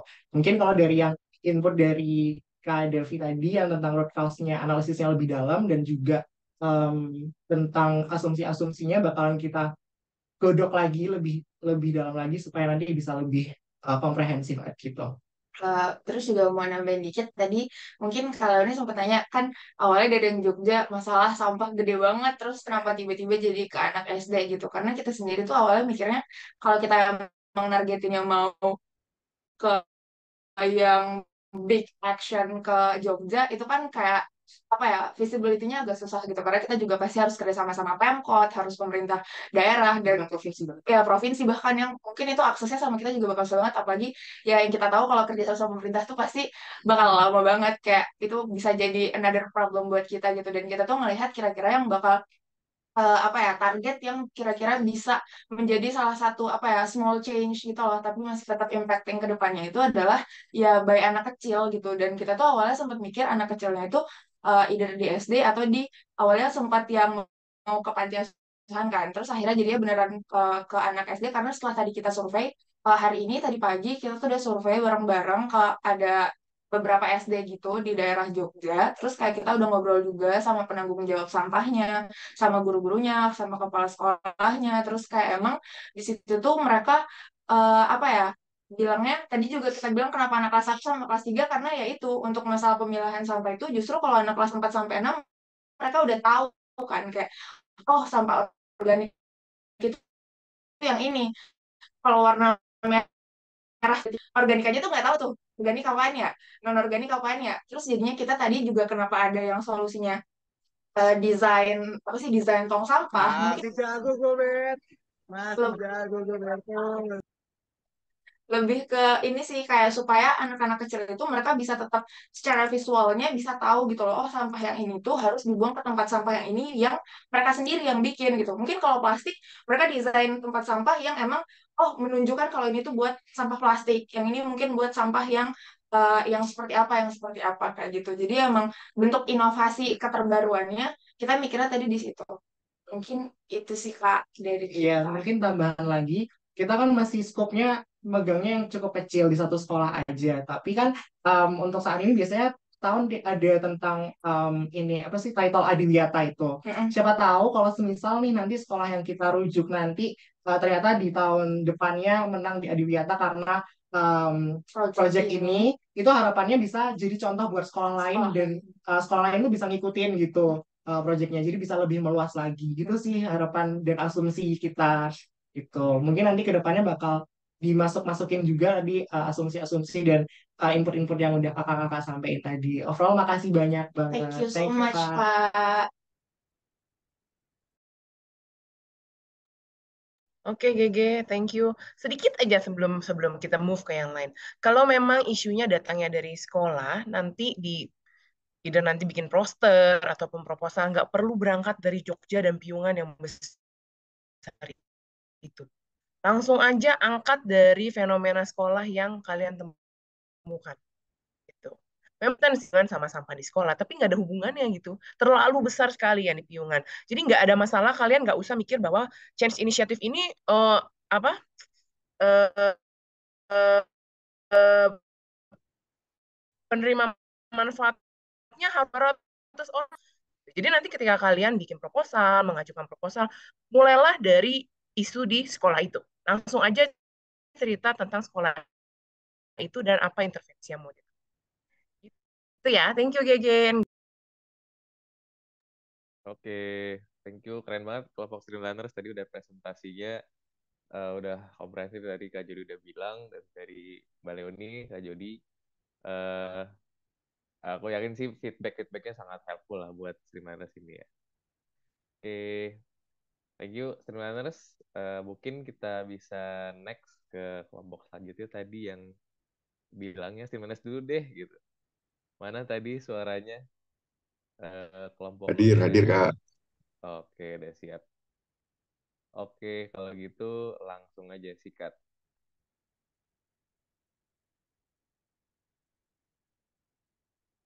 Benar, Bu, Kak. Harusnya ada Ini Jose juga ini, Kak. nama Saya kelompoknya cek, apa Kak. nih? Nama nama kelompoknya, kelompoknya apa nih? nah itu, kami Jujur, lupa. jujur kita lupa. Jadi, Nah, jadi kita pokoknya on cam dulu aja. ya sama mungkin disclaimer, maaf ya, VBG-nya agak hilang. Jadi kita menyamakan yang sama-sama hijau. Gitu. Ya, yang penting Oke, hijau dulu. mungkin Oke, tanpa oke. berlama-lama, guys, Kalian berdua aja berarti ya? yes. Aslinya berenam, tapi Udah yang apa aja itu? dipresentasi kita berdua. Oke, oke. Oke, Yoi, gas. gitu. Oke, Silakan. mungkin kami izin memulai ya. Selamat malam, Sobat Sampah. Ini bukan ejekan, tapi ini panggilan sahabat dari kami. Kami kalau nggak salah nama timnya itu Celana. Karena dari dulu yang waktu lead self, nama tim kami juga Celana. Nah, tadi karena sudah dijelaskan juga tentang Fishbone oleh tim yang sebelumnya, jadi sekarang kami ingin menekankan bahwa memang Jogja ini kelihatannya darurat sampah. Dan ini adalah fishbone analisis kami, di mana problem utama sama tadi, TPST Piungan itu overkapasitas, di mana kalau di sini dari kakak-kakak ada yang tinggal di Jogja, pasti sempat merasakan bahwa TPST Piungan itu ditutup karena sampah yang sudah menumpuk, tidak ada proses dan lain-lain seperti itu. Maka di sini kami merumuskan 4 masalah utama. Yang pertama yaitu shortage of manufacturers produce sustainable products. Jadi nggak ada yang bikin sustainable products karena tidak ada yang mau beli.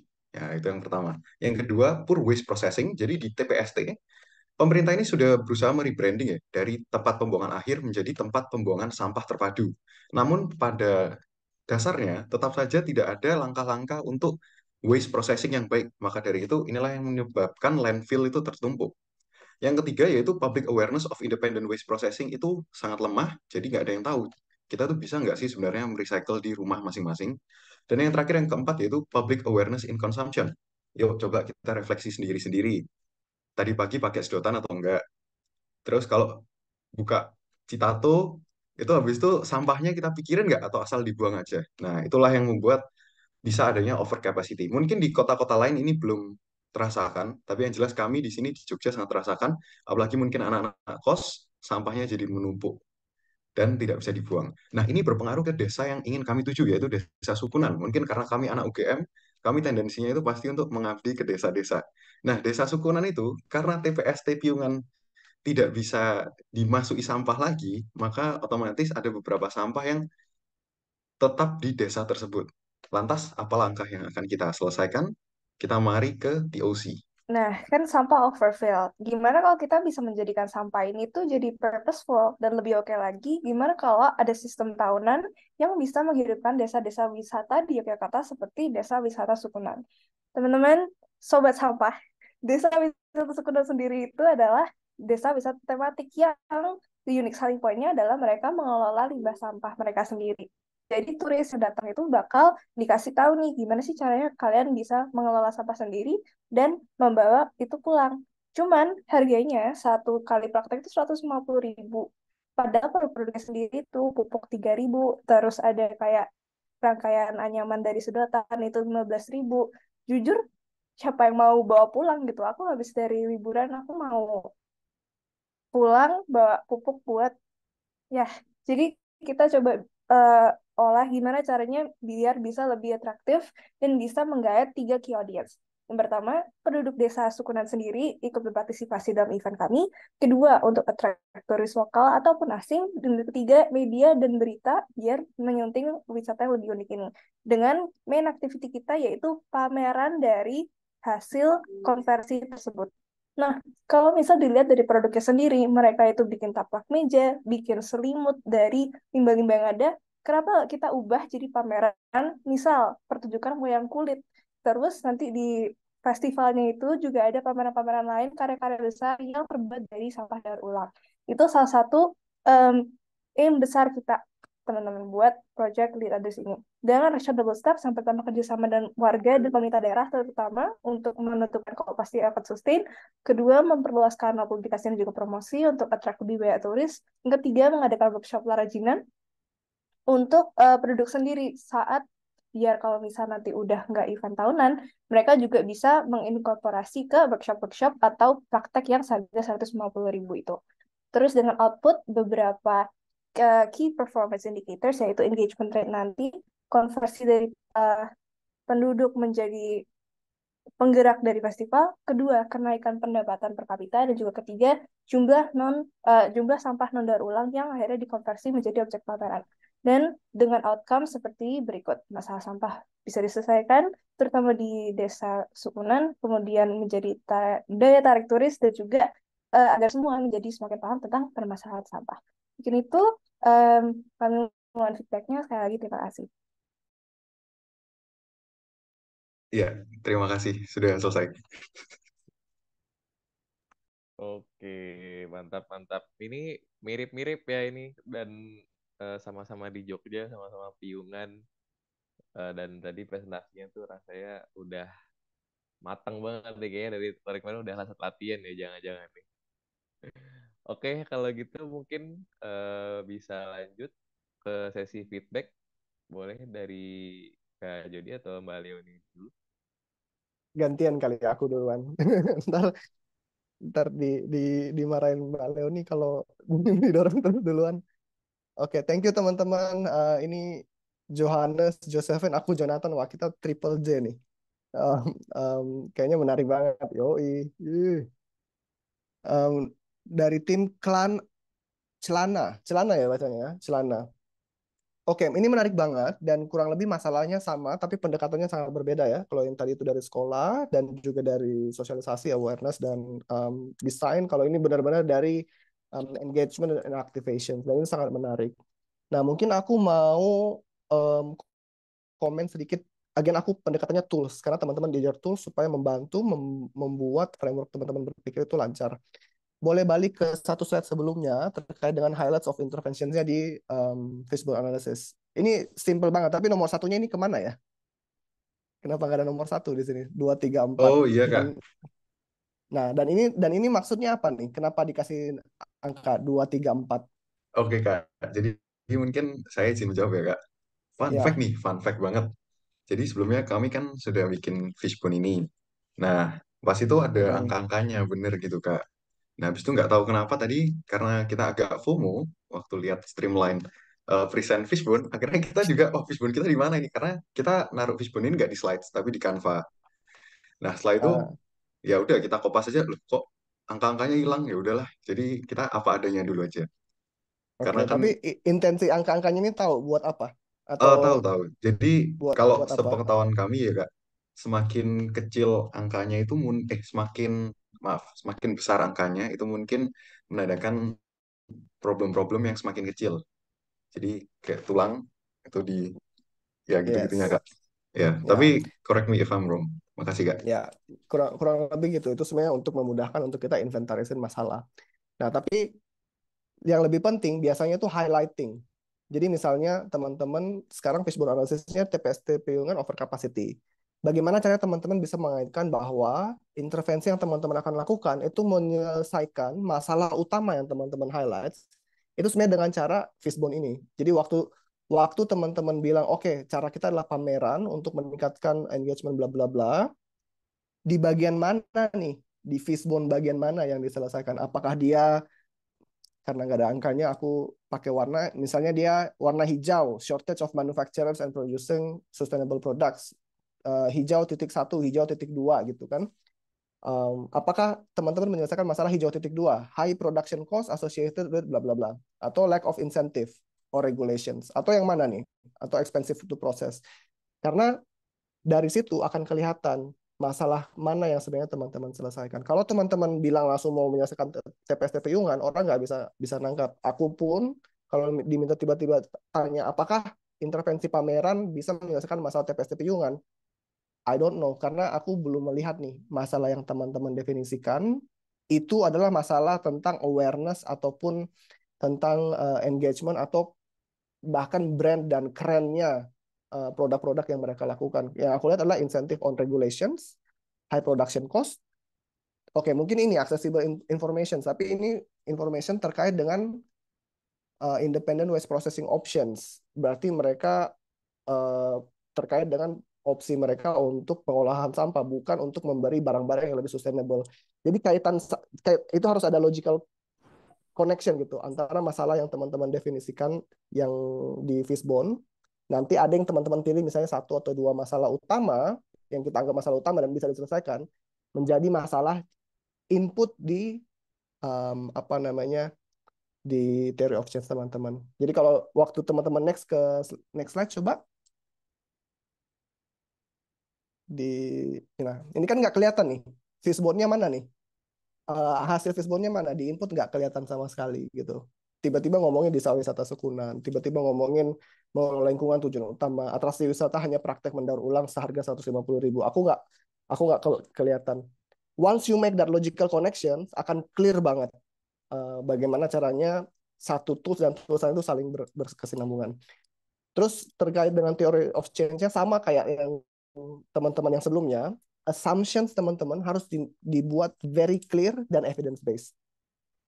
Aku suka di input teman-teman udah ada beberapa evidence ya, misalnya atraksi wisatanya sekarang hanya praktek mendaur ulang dengan harga 150.000. Terus sudah ada desa wisata tematik dan lain-lain. Tapi ini needs to be made very clear dan juga bagaimana relasinya dengan key activities yang teman-teman lakukan, yaitu pameran hasil konversi sampah non daur ulang.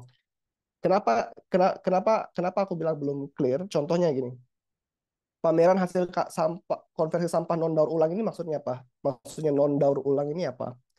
Apakah yang sekarang ini hanya pameran yang sudah ada? Apakah sekarang sudah ada pameran untuk daur ulang dan apakah itu tidak bekerja? Atau kenapa khusus non daur ulang misalnya? Lalu apa yang mau dipamerkan? Apakah bisa dipamerkan? Apakah orang-orang yang terlibat di sini, penduduk desa, turis lokal, media dan berita mau untuk memamerkan atau melihat itu sebagai atraksi? Apakah mereka mau bayar untuk hal-hal tersebut? Jadi banyak asumsi yang aku belum lihat, either teman-teman sadar bahwa itu asumsi atau ada bukti yang bisa bilang, oh iya ini asumsinya kayaknya benar karena ada data ini nih, atau karena ada observasi ini, atau karena ada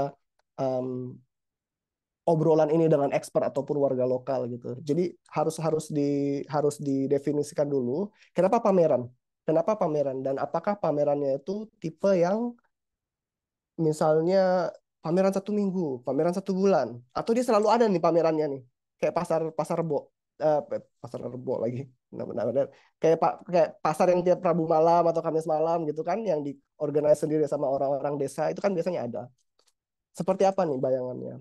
Sehingga waktu teman-teman bikin dari masalah ke input yang dibutuhkan dan key activities dan key audience itu nyambung semua. Karena asumsinya semua dikoneksikan dengan sesuatu yang berkesinambungan dan nggak ada logika yang lompat gitu. Dan kita bisa buktikan ini benar atau salah gitu. Itu satu. Terus yang nomor 2, dari yang aku dengar dan aku lihat sekarang, ini sepertinya bayangan aku tiba-tiba langsung besar. Nah, inputnya harus teman-teman definisikan tuh nanti resource-nya seperti apa, kebutuhannya seperti apa. Aduh, sorry aku kepanjangan kayaknya ngomong 7 menit. Tapi sedikit lagi aja. Inputnya harus very clear. Dan output itu bukan engagement rate, total kenaikan pendapatan, dan juga bukan jumlah sampah non-daur ulang yang dikonversi menjadi objek pameran. Oh, sorry. Jumlah sampah non-daur ulang yang dikonversi menjadi objek pameran itu output. Tapi 2 yang sebelumnya itu bukan. Kenapa bukan? Karena it's not clear bagaimana hal ini bisa berkorelasi gitu. Engagement rate harusnya di outcome, by the way. Dan selain engagement rate, aku mengharapkan ada engagement rate yang lebih baik, yaitu misalnya kalau pamerannya offline, berarti participation di economic activity terkait dengan yang difasilitasi oleh pameran ini bisa terus-terusan meningkat.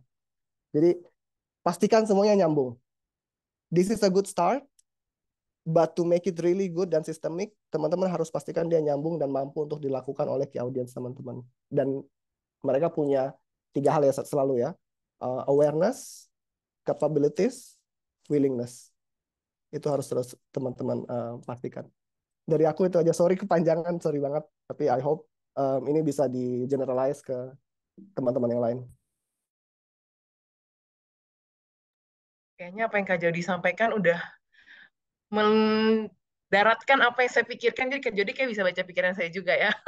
Singkat aja, nggak lama-lama. Kalau saya sama tadi sama Kak Jody, yang bikin kalau Kak Jody langsung tahu nih ya bahwa ini ada yang kurang nyambung. Kalau saya agak lola memang malam ini. Saya lagi mikir kenapa dari Piungan lagi tiba-tiba ada desa wisata Sukunan dan apa yang terjadi di desa wisata itu sampai kalian kemudian harus bikin pameran, so what, harus ada pameran.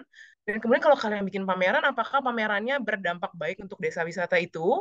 Dan apakah juga bisa menambah income rate? Kemudian kalau income rate gimana cara? Jadi saya banyak pertanyaan sebetulnya di kepala saya yang nampaknya sangat tidak, sorry ya, agak kurang nyambung dengan apa yang kalian bahas tadi di depan gitu ya. Sedikit aja bahwa kalau teman-teman bikin kayak gini, sebetulnya kalau saya boleh katakan beberapa, ini dari 2 presentasi yang saya dengar, apa yang kalian sasar tuh mirip sebenarnya dengan teman-teman di Lead Others yang cohort lalu. Jadi sebetulnya isunya tuh 11-12. Sehingga apa yang perlu dipikirkan juga sebetulnya adalah sama, 11-12.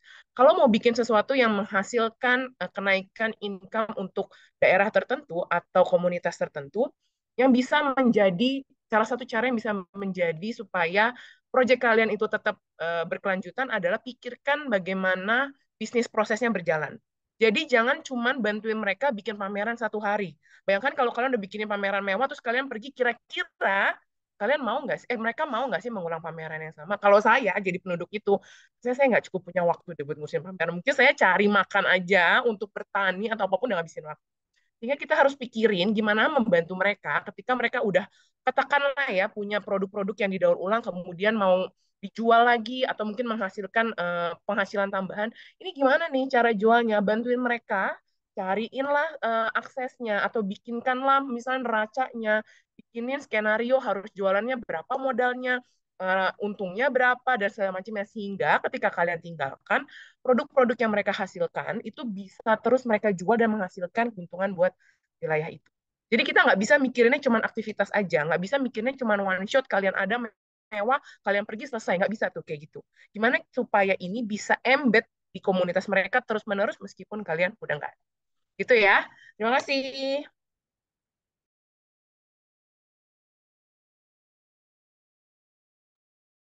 Raffi atau Tasya udah bisa kembali. Kayaknya ini teman-teman udah bisa stop share screen.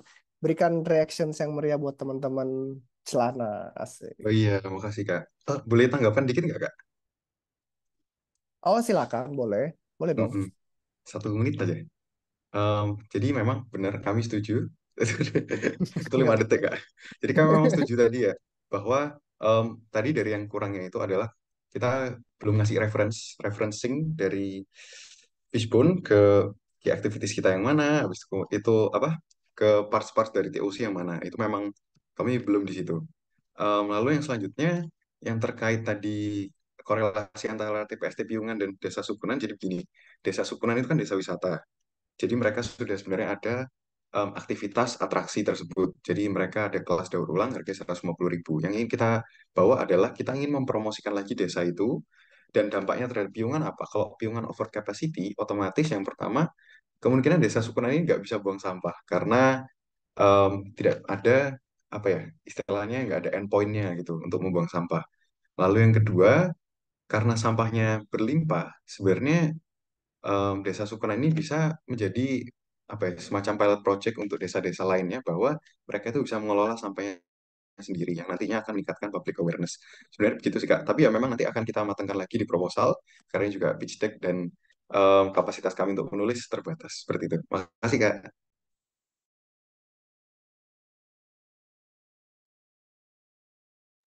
Keren. Mantap. Thank you, tim Planet. BTW, teman-teman, aku mau make sure suaraku kedengeran nggak ya? Oke, mantap. Ini soalnya device sound sama device kameranya beda device gitu, jadi semoga aman. Kita kasih applause dulu buat tim Planet. Thank you, good job banget. Semoga bisa mempertajam lagi ya. Tadi teori of change sudah kebayang gitu ya cara mengisinya dan menemukan korelasi antara semuanya. Tadi juga tim sebelumnya streamliner sudah oke banget. Semoga bisa dipertajam lagi. Nah teman-teman kita sebenarnya sudah mendekati akhir sesi. Tapi singkat aja kalau misalnya ada satu kelompok lagi yang mau coba nih untuk present hasilnya. Timothy mau. Ini Timothy maaf. mau. Halo, coba Timothy. Ini ada yang resan tuh. Andra juga resan. Ada yang resen nih. Andra. Halo, Andra. Halo Kak. Halo Kak. Halo. Andra, Halo. ready untuk presentasi? Eh, Bismillah ready Kak. Tapi untuk sementara kelompoknya aku dulu yang presentasi nggak apa-apa ya Kak? Oke, nggak apa-apa. Nggak masalah. Oke, kelompok terakhir. Andra, dari tim Dari berapa tim ini, Andra? 23 Kak. Tim 23. Oke, kita kasih applause dulu untuk tim terakhir malam ini, Andra and the Backbone. Silahkan, Andra, 5 menit bisa dimulai dari sekarang. Oke. Oke, malam semuanya, kakak-kakak dan teman-teman semua. Eh, aku Andra dari tim Sitoplastik eh, dari kelompok 23. Jadi, eh, pernah nggak sih kita berpikir kalau dunia ini dipenuhi sama plastik kresek, sampah plastik kresek? Nah, tentunya nggak enak ya teman-teman semuanya dan kakak-kakak semuanya. Nah, jadi concern kami utamanya adalah berdasarkan observasi langsung yang kami lakukan pada kurang lebih 10 warung, minimarket, supermarket di sekitar Universitas Andalas yang berada di Jati, Limau Manis, dan Damas Raya. Masih banyak warung, minimarket, supermarket yang menerapkan jual beli menggunakan plastik bag sekali pakai atau plastik kresek. Nah, menurut survei yang kami lakukan, namun sebelumnya hasil data belum jenuh ya teman-teman dan kakak-kakak semua. Surveinya baru dilakukan dan diisi oleh 10 mahasiswa Universitas Andalas. Jadi 80% itu mahasiswa melihat sampah plastik bag lebih banyak di sekitar tempat tinggal mereka yang sekarang dibandingkan daerah asal mereka. Kemudian 60%-nya itu melihat banyak sampah plastik bag sekali pakai di kampus. Nah, survei yang kami lakukan juga ditemukan bahwa 65% mahasiswa itu menjawab tidak memikirkan penggunaan plastik bag sekali pakai setelah belanja dari warung, minimarket, dan supermarket. Kemudian, 40% mahasiswa menjawab biasa saja ketika melihat sampah menumpuk. Nah, hal ini menjadi concern bagi kami karena kami sadari bahwa sebagian besar mahasiswa Universitas Andalas itu punya kesadaran terkait sampah. Meskipun kami juga belum melakukan survei terkait sampah yang ada itu lebih banyak sampah plastik kresek ataupun sampah jenis lain, sampah plastik jenis lain. Nah, kemudian kami juga tahu bahwa Sumatera Barat ini berdasarkan observasi langsung kami merupakan salah satu daerah yang mengutamakan pengembangan UMKM sehingga banyak sekali UMKM di Sumatera Barat seperti yang di sini dimaksudkan adalah UMKM berupa warung, minimarket, supermarket yang berasal dari Sumatera Barat saja gitu. Jadi tidak ada di daerah lain sehingga memang tidak tidak ada regulasi tertentu yang mengatur satu persatu gitu karena terlalu banyak. Nah, target partisipan kami adalah mahasiswa Universitas Andalas dan warung atau minimarket atau supermarket di sekitar kampus. Aktivitas yang ingin dilakukan itu yang pertama psikoedukasi terkait sampah plastik bag sekali pakai, kemudian gerakan bersih-bersih sampah plastik dengan memboyong partner dari mahasiswa Universitas Andalas, masyarakat, dan pemerintah sekitar. Kemudian melakukan kerjasama dengan warung atau minimarket atau supermarket untuk menerapkan hari tanpa plastik bag dalam kegiatan jual beli. Nah, outputs yang kami inginkan itu pembagian produk eco green yang sustainable bagi peserta psikoedukasi, kemudian dihasilkan 2 produk recycle dari sampah plastik bag sekali pakai, dan terdapat 2 warung atau minimarket atau supermarket di sekitar kampus yang menerapkan no plastic bag dalam kegiatan jual beli. Nah,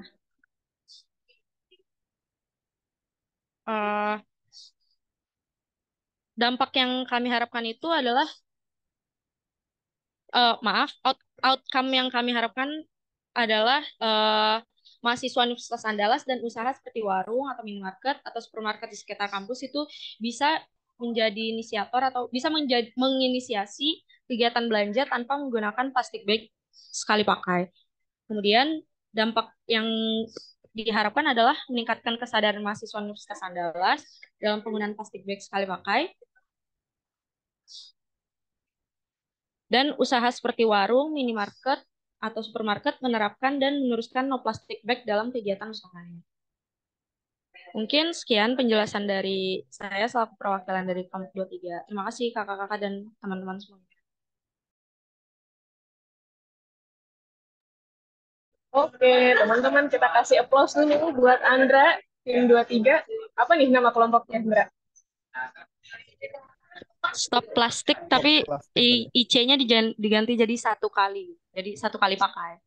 Stop plastik, mantap. Ini anak siapanya Kameta ya?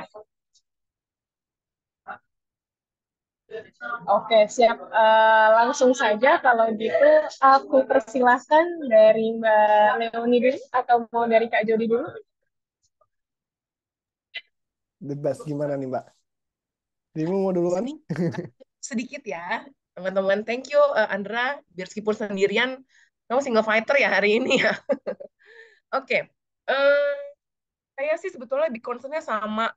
Lagi-lagi kami tuh di sini cukup concern dengan keberlanjutan program kalian sih, lebih ke arah sana. Kalau tadi saya dengar presentasinya, itu kan memang levelingnya baru apa ya, meningkatkan awareness, activity based banget, dan mungkin kayak kalau tadi Kak Dia sempat nyotok ini kayak campaign ya, campaign stop plastik gitu, dan ada pembagian eco bag. Saya lagi-lagi kembali bertanya, kalau kalian nggak ada, apakah gerakan ini masih akan dilanjutkan atau enggak?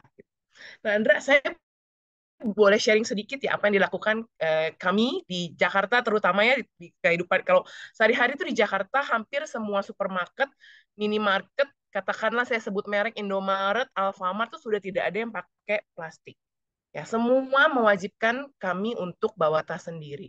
Sesimpel itu apa sih yang dilakukan? Apa yang proses adaptasi apa yang masyarakat Jakarta? Saya bilang Jakarta kan saya tinggal di Jakarta ya. Saya mengalami sehari-hari ke supermarket dari harus beli plastik, kemudian lupa bawa tas pakai sehingga saya harus pelukin semua barang belanjaan saya. Nah, itu sudah terjadi. Jadi kalau mau stop pakai plastik, sesimpel supermarket itu pertama menyuruh kami bayar plastik. Ya, jadi kayaknya mereka tuh punya stok plastik banyak sehingga stok plastik yang lama itu harus dihabiskan. Tapi pemerintah itu mewajibkan semua supermarket, minimarket tidak ada penggunaan plastik. Di awal-awal yang dilakukan adalah mereka memaksa semua pembeli untuk bayar plastik. Ini mungkin teman-teman yang di Jakarta, Mbak Tasya juga pasti tahu waktu itu. Kita bayar meskipun murah Rp200 waktu itu terjadi gitu. Kalau mau kamu lupa bawa tas, bayar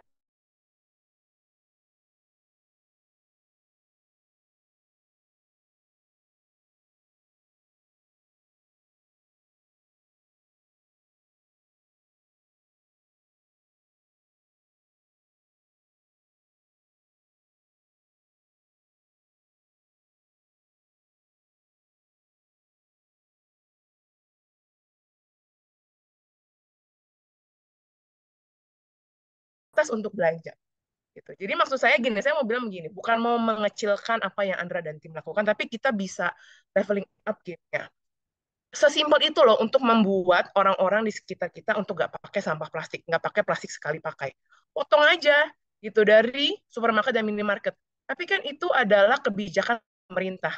Ya, ini lagi saya bilang harus sistem yang bekerja. Kalau hanya satu minimarket yang melakukan itu, kamu mengintervensi nih misalnya satu UMKM untuk stop pakai plastik. Tapi UMKM yang lain itu masih pakai plastik. Akhirnya apa yang kamu cita-citakan tadi yang kamu mau capai nggak kejadian. Karena kamu cuman mengintervensi satu tempat, tidak by system. Tapi kan yang dilakukan di Jakarta adalah memang dari Pemda meminta tidak ada lagi sampah plastik, tidak ada lagi penggunaan plastik untuk berbelanja di minimarket. Dan itu sampai sekarang terjadi di Jakarta. Gitu. Kita kalau belanja udah sama sekali nggak ada kantong plastik. Bahkan nggak cuma di groceries, tapi juga di toko baju, dimanapun deh. Setiap kali kita belanja, mereka akan tawarkannya kantongnya kertas, bukan plastik. Tapi kan itu by system yang bergerak. Sehingga dampaknya tuh panjang. Sehingga dampaknya tuh luas, dan semuanya tuh nurut. Karena sistem yang mengatur. Nah, kalau yang Andra lakukan, mungkin bisa dicari gimana caranya kalau itu melakukan sistem mana atau pemangku kepentingan mana yang sekiranya bisa diajak diskusi supaya itu turun jadi peraturan. Katakanlah nggak usah UMKM di Padang deh, dari level yang kecil. Misalnya tadi kan kamu bilang penerima manfaatnya apa Andalas gitu ya, Universitas Andalas. Coba cari kira-kira di Universitas Andalas ini mana ya bagian mana yang bisa kita ajak diskusi sehingga mungkin dari Universitas Andalas dulu nih tidak ada lagi pemakaian plastik. Jadi kita fokus dulu nih mengintervensi teman-teman di Universitas Andalas, baik itu ntar kantinnya lah, atau mungkin ada supermarketnya lah, atau mungkin dari mahasiswanya, yang akhirnya menghasilkan regulasi bahwa tidak ada pemakaian plastik lagi di lingkungan Universitas Andalas. Kalau dirasa ternyata universitas masih susah, turunin aja dulu yang kecil. Fakultas apa misalnya, yang Andra dan tim bisa lebih komunikasikan dengan baik dan bicara dengan lebih baik. Jadi nanti bisa menjadi benchmark bahwa satu fakultas ini kemudian bisa loh karena sistem yang bekerja, karena sistem yang ada, peraturan yang ada, maka fakultas ini sudah tidak ada lagi mau itu ada kegiatan apapun tidak lagi mengoperasi sekali pakai. Gitu ya. Jadi perlu dicek bahwa kalau kita mau mengintervensi yang kayak gini nih benar-benar kelihatan banget sistem yang nggak bisa cuman kamu satu tempat atau dua tempat karena nanti nggak akan ada dampak yang meluas. Itu ya Andra ya. Thank you. Baik, makasih Kak. Thank you, Mbak Leoni. Silakan Kak Yudi. Kayaknya majority udah disampaikan Kak Leoni juga, kurang lebih mirip-mirip. Kalau aku mungkin mau highlight penggunaan tools lagi aja, biar teman-teman benar-benar bisa punya sistem berpikirnya. Boleh share screen sedikit nggak? Tadi aku ada yang agak miss soalnya datanya. Kembali ke presentasinya. Kalau aku lihatnya gini, Andra, bukan masalah ya, framing permasalahan kamu sama dua kelompok tadi itu agak berkebalikan. Kalau yang sebelumnya mereka datang dengan assumptions bahwa there is this problem, there is this logical causations, ada hal-hal yang mereka lihat, insight-insight yang mereka lihat. Kalau kamu itu kebalikannya, kamu punya banyak data, tapi belum diintisarikan. Why is this a problem and so what? Gitu. Or why is this happening? Why is this problem happening? Jadi kayak melihat banyak sampah plastik bag sekali pakai di kampus, melihat plastik sekali tempat tinggal gitu kan, ada surveinya. Terus boleh tadi 65% tidak memikirkan penggunaan plastik bag. Menjawab bisa saja ketika melihat sampah menumpuk gitu. Kenapa ini terjadi? Dan terus kenapa kalau ini terjadi? Jadi kenapa ini terjadi? And so what if this happen? Kenapa ini jadi penting untuk kamu cari insight-nya? Karena ini akan memberikan kamu pandangan bagaimana cara untuk mengintervensi hal tersebut. Makanya fishbone diagram itu dipakai untuk bikin tadi, mengeluarkan insight-insight. Apa sih akar masalahnya? Datang dari mana sih ini? Apakah tadi, selalu kalau kita ngomongin perubahan perilaku, kalau kita ngomongin engagement stakeholder, selalu kita cuma tanya 3 hal. Yang tadi aku selalu bilang ya, aku highlight lagi. Apakah dia awareness, apakah dia capabilities, atau apakah dia willingness? Dari situ baru kita bisa tahu intervensi mana yang tepat gitu. Dan sesuai dengan apa yang dibutuhkan. Kalau nanti dia jadinya willingness, systemic, jadi paling make sense memang. Karena harus ada insentif atau punishment kan, baik secara material maupun secara non material. Tapi kalau dia masalahnya dua sebelumnya, psikoedukasi mungkin masih bisa bekerja. So it really depends on the level, seberapa dalam kamu melihat masalah ini dan dan bagaimana ini berkorelasi dengan intervensi kamu. Psikoedukasi tiba-tiba muncul itu, aku tiba-tiba langsung nanya, oke, asumsinya apa nih? Kenapa psikoedukasi, dan psikoedukasi seperti apa nih yang dibutuhkan? Ya kan? Gerakan bersih-bersih dan melakukan kerjasama dengan warung minimarket dan lain-lain. Secara umum aku setuju banget dengan Kak Leoni. Scope kamu ini masih bisa didefinisikan kembali. Stakeholders mana yang pengen kamu, yang kamu mampu punya input kapabilitas yang cukup dan juga dalam time frame yang sesuai gitu untuk menciptakan dampak paling besar.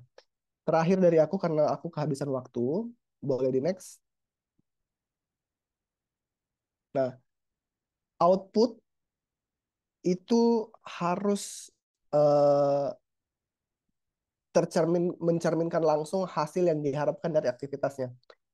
Jadi bukan pembagian produk eco green-nya yang jadi output, tapi ada apa nih di psikoedukasi? Apakah 100 orang kamu training selama 2 jam? Apakah kamu keluarkan campaign yang dilihat oleh seberapa banyak pedestrian dan lain-lain?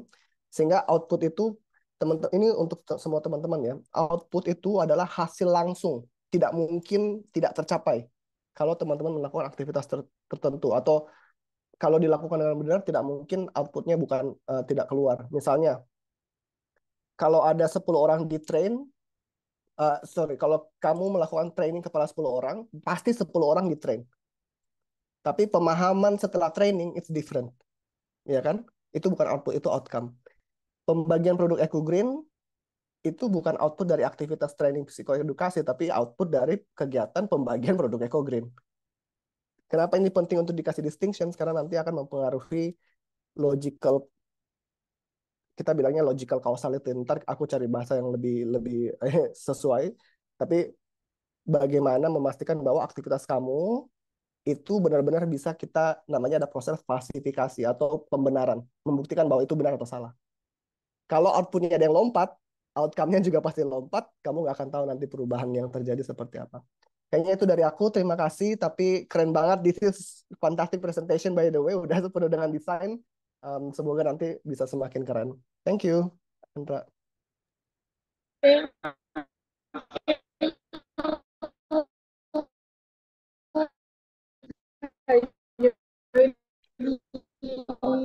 Kak Leoni, Andra, tim stop plastik. Dan juga thank you juga untuk 3 tim ya yang sudah maju stop plastik.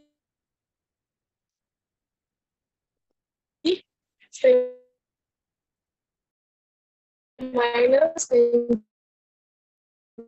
juga karena kita kasih applause dulu buat teman-teman yang sendiri juga semuanya. Kalau sekarang apakah udah jelas suaranya? Udah jelas ya. Oke, sudah kedengeran ya? Oke, Iya. maaf di sini agak berisik, teman-teman, semoga tidak terlalu terganggu. Nah, oke. Tadi dari proses yang sudah teman-teman lakukan, tadi ya materi yang sudah disampaikan Kak Jody di awal, teman-teman sudah diskusi, teman-teman juga sudah presentasi, sudah mendapatkan feedback. Teman-teman yang nggak dapat kesempatan presentasi hari ini juga tadi sudah ngeliat kan ya feedbacknya dan sudah bisa merefleksikan juga ke change inisiatifnya masing-masing. Aku pengen mengundang Kak Leoni dan juga Kak Jody. Ada nggak semacam wrap up atau closing remarks tadi dari hasil presentasi teman-teman yang kayaknya teman-teman yang lain juga perlu tahu nih, yang bekal untuk mereka bawa pulang supaya change inisiatifnya lebih tepat sasaran lagi dan lebih berkesinambungan gitu ya dengan dampak yang ingin diharapkan. Ada nggak nih closing remarks buat teman-teman scholars sebelum kita tutup sesi hari ini? Mungkin aku ke Mbak Leoni dulu.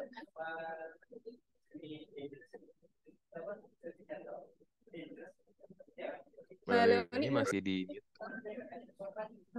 Oke, maaf terlupa.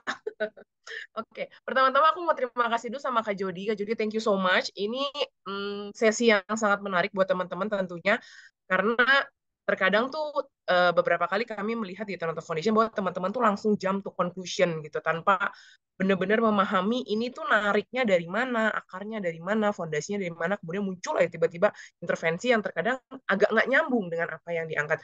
So thank you Kak Jody, semoga teman-teman setelah ini kalau masih ada kesempatan buat tanya boleh ya Kak ya. Misalnya ini menjadi satu fundamental yang pertama kali buat teman-teman supaya nanti ke depannya tuh jalannya udah sesuai dengan track. Nah kalau dari kami sih lagi-lagi beberapa seperti saya tadi sudah sampaikan, memang mungkin teman-teman perlu menilik kembali change inisiatifnya. Memang kami juga nggak minta teman-teman untuk melakukan intervensi kepada banyak orang.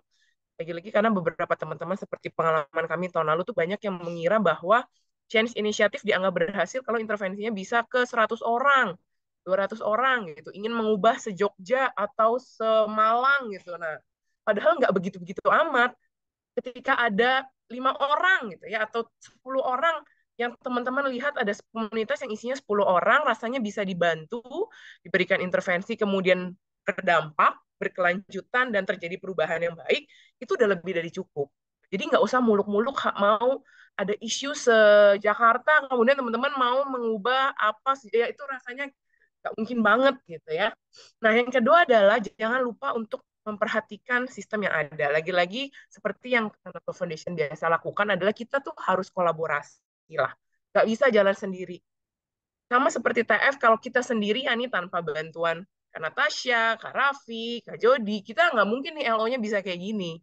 Makanya kenapa kita harus berkolaborasi, mencari orang-orang dengan value yang sama, passion yang sama, sehingga teman-teman tuh punya dampaknya lebih luas dan akan lebih mudah untuk melakukan change initiative. Ya, bukan lebih mudah, tapi lebih mungkin untuk dilakukan secara tepat dan berdampak. Gitu ya. Nah, yang terakhir adalah kalau sepanjang perjalanan teman-teman ternyata mengalami ini kok kayaknya belum matching atau belum sesuai dengan yang TF inginkan, atau Kak mau make sure bahwa ini sesuai nggak sih, atau ini bisa jalan atau dan lain sebagainya. Ada saya, ada Kak Diah juga yang akan membantu teman-teman. Jadi selain dari kakak-kakak Fasil yang hari ini juga hadir, nanti kakak-kakak teman-teman sekalian juga boleh ke kami ya, supaya nanti nggak kebablasan udah sampai poster, sampai proposal, ternyata harus balik lagi karena idenya kok nggak nyambung atau kok tidak realistis untuk dilakukan. Nah, maka di tahap-tahap awal ini ketika teman-teman masih idenya masih sangat awal, masih bisa ditweak, masih bisa disesuaikan, silahkan kami ditanya, silahkan kami dicari untuk kita bisa sama-sama bantu, sama-sama berproses, hingga change inisiatifnya tuh bisa menjadi. Itu aja, terima kasih, selamat berjalan, selamat berjuang, selamat menuju puncak. Terima kasih teman-teman, kembalikan ke Kak Tasya. Terima kasih Kak Leoni. Aku invite Kak Jody sekarang untuk closing remarks-nya, Kak. Yes, kalau dari aku mau celebrate dulu. Terima kasih teman-teman sudah actively participating ya. Baik, udah actively participating dan juga meluangkan waktu di hari Jumat malam. Jadi ini nggak ada yang TGIF fun, semuanya ikutan ini. Ini fun banget, and I'm very honored to work with you guys. Satu value yang kita selalu pegang di ekosistem dan juga kita terapkan di program-program ini adalah dream big, start small, and move very fast. Dan ini berlaku untuk most of the change initiative dan change management yang teman-teman harus lakukan. Maksudnya apa? Dream big dan think big itu it's very good. When you structure problem, mulai dari masalah yang besar, terus kemudian mimpinya besar dan mau membuat intervensi sosial maupun lingkungan yang meaningful, itu bagus banget. Tapi kemudian bagaimana teman-teman bisa breakdown ke attainable dan achievable goal dan bisa start small sehingga why dan so what-nya itu bisa terjawab dengan baik dan how-nya nanti bisa dilakukan dengan cara cepat. Jadi teman-teman bisa moving fast sehingga kalau misalnya teman-teman bisa gunakan issue tree dengan baik, design thinking dengan baik, dan sekarang theory of change dengan baik, harapannya berarti teman-teman akan datang dengan assumptions yang sudah kuat, bisa difalsify, bisa dibuktikan, dan bisa direplikasi. Jadi jangan membayangkan, kalau misalnya saya hanya skala kampus, skala jurusan, skala ini, that's the end of the project. No, justru itu adalah mulainya teman-teman di sana, karena jadinya teman-teman benar-benar tahu what works, dan bisa direplicate. Salah satu inisiatif yang cukup sukses yang tadi diceritakan Mbak Leon itu yang jalanin dulu teman-teman Generation Foundations dari gerakan diet kantong plastik. Dan itu mulai dari inisiatif yang sangat kecil, sangat simple, tapi benar-benar mereka tahu what do we do to really achieve the impact that we want to do sehingga bisa muncul nanti di akhir systemic changes. Aku harapkan bersama dengan Sherpa dan juga teman-teman LO dan Tanoto yang sudah memberikan kesempatan teman-teman ini, use this opportunity well buat benar-benar teman-teman bukan hanya sekedar sudah lulus atau sudah menjalankan, tapi bisa jadi stepping stone teman-teman buat build your capabilities ke depannya and become the real change maker. Dari aku itu aja. Thank you so much and we will be very happy untuk kalau teman-teman ada yang mau reach out ke kami. Thank you. Terima kasih Kak Jody dan Kak Leoni sekali lagi sudah meluangkan waktunya hari ini untuk membersamai teman-teman scholars, dan pastinya makasih juga buat teman-teman scholars yang masih semangat sampai jam segini. Sorry nih teman-teman agak molor karena tadi kita diskusinya cukup seru. Thank you teman-teman, kita kasih applause buat diri kita sendiri. Nah setelah ini kita akan foto bareng. Tapi sebelum foto bareng, sambil nunggu teman-teman siap-siap, mungkin mau ambil posisi yang enak buat foto, aku mau kasih pengumuman sedikit.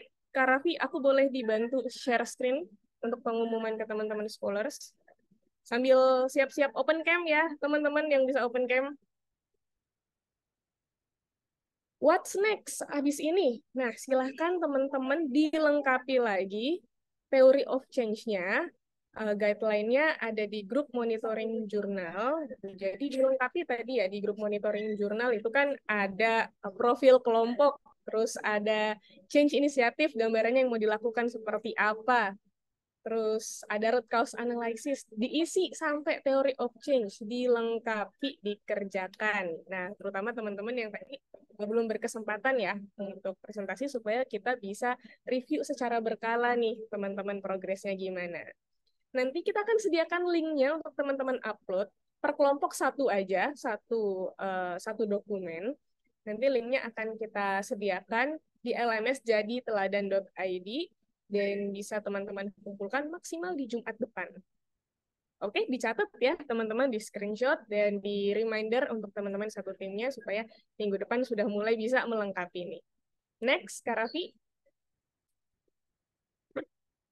Jangan lupa absen. Nah, silahkan teman-teman, kita kasih waktu untuk bisa melengkapi absensinya sekarang. Karena ini agak tricky nih teman-teman, yang nulis absensinya namanya tidak lengkap atau pas di form, misalnya namanya ini Natasha Amalia, tapi habis Amalianya dikasih spasi. Nah itu hati-hati ya teman-teman, jangan sampai ada karakter berlebih atau misalnya namanya nggak lengkap, karena nanti nggak masuk ke dalam sistemnya nih, jadinya nanti absensi teman-teman error dan nggak kehitung. Jadi pastikan penulisan namanya benar, lengkap sesuai dengan nama lengkap teman-teman yang terdata ketika mendaftar LO. Seperti itu ya. Kemudian nanti seperti biasa ada feedback untuk materi untuk sesi hari ini. Plus kita juga pengen tahu sebenarnya kalau ada sesi kayak gini, kemarin kan kita sempat survei ya. Karena teman-teman banyak yang prefer di hari Jumat malam nih sesinya. Nah, sekarang kita udah coba sesinya Jumat malam. Kita pengen tahu lagi, lebih enak Jumat malam atau Sabtu pagi nih jadinya. Silahkan diisi ya teman-teman absensinya. Oke.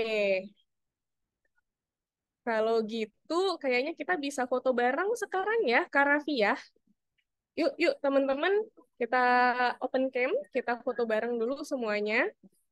Aku akan hitung sampai hitungan ke 10, habis itu kita akan langsung foto bareng. 1, 2, 3. Aduh, aku merasa kayak emak-emak yang lagi mau marahin anaknya gitu ya, dihitung sampai 10. 5, 6, yuk, yuk, yuk, yuk, yuk, yang bisa. 7, 8, 9, yuk teman-teman yang lain. 10. Oke, kalau misalnya belum bisa open cam nggak apa-apa, tapi seperti biasa tolong bom emoticonnya biar kita tahu teman-teman tetap hadir di tengah-tengah kita ya. Sip, ini ada 4 page, jadi aku akan 4 kali ambil foto. Oke, foto pertama, 3, 2, 1. Foto kedua, siap-siap. 3, 2, 1. Oke, ketiga, mau bubar teman-teman. Ayo bom emoticonnya. Terakhir, 3, 2, 1. Oke, mantap. Thank you sekali lagi teman-teman. Sesi yang luar biasa. Semangatnya teman-teman luar biasa juga. Ingat tadi ya, dream big dan start small juga teman-teman. Jadi bermimpi besar boleh, itu baik, tapi jangan lupa start small juga, mulai dari hal-hal kecil, dan tapi teman-teman tahu kalau sebenarnya itu adalah berdampak. Move fast, yang pasti move fast. Jangan entar-entar, jangan nunggu moodnya. Jadi kalau bisa kecil-kecil tapi dikerjakan dengan cepat ya. Itu aja teman-teman dari aku. Kurang lebihnya mohon maaf. Semoga sesi hari ini bermakna. Dan sampai ketemu di sesi yang akan datang, teman-teman. Thank you.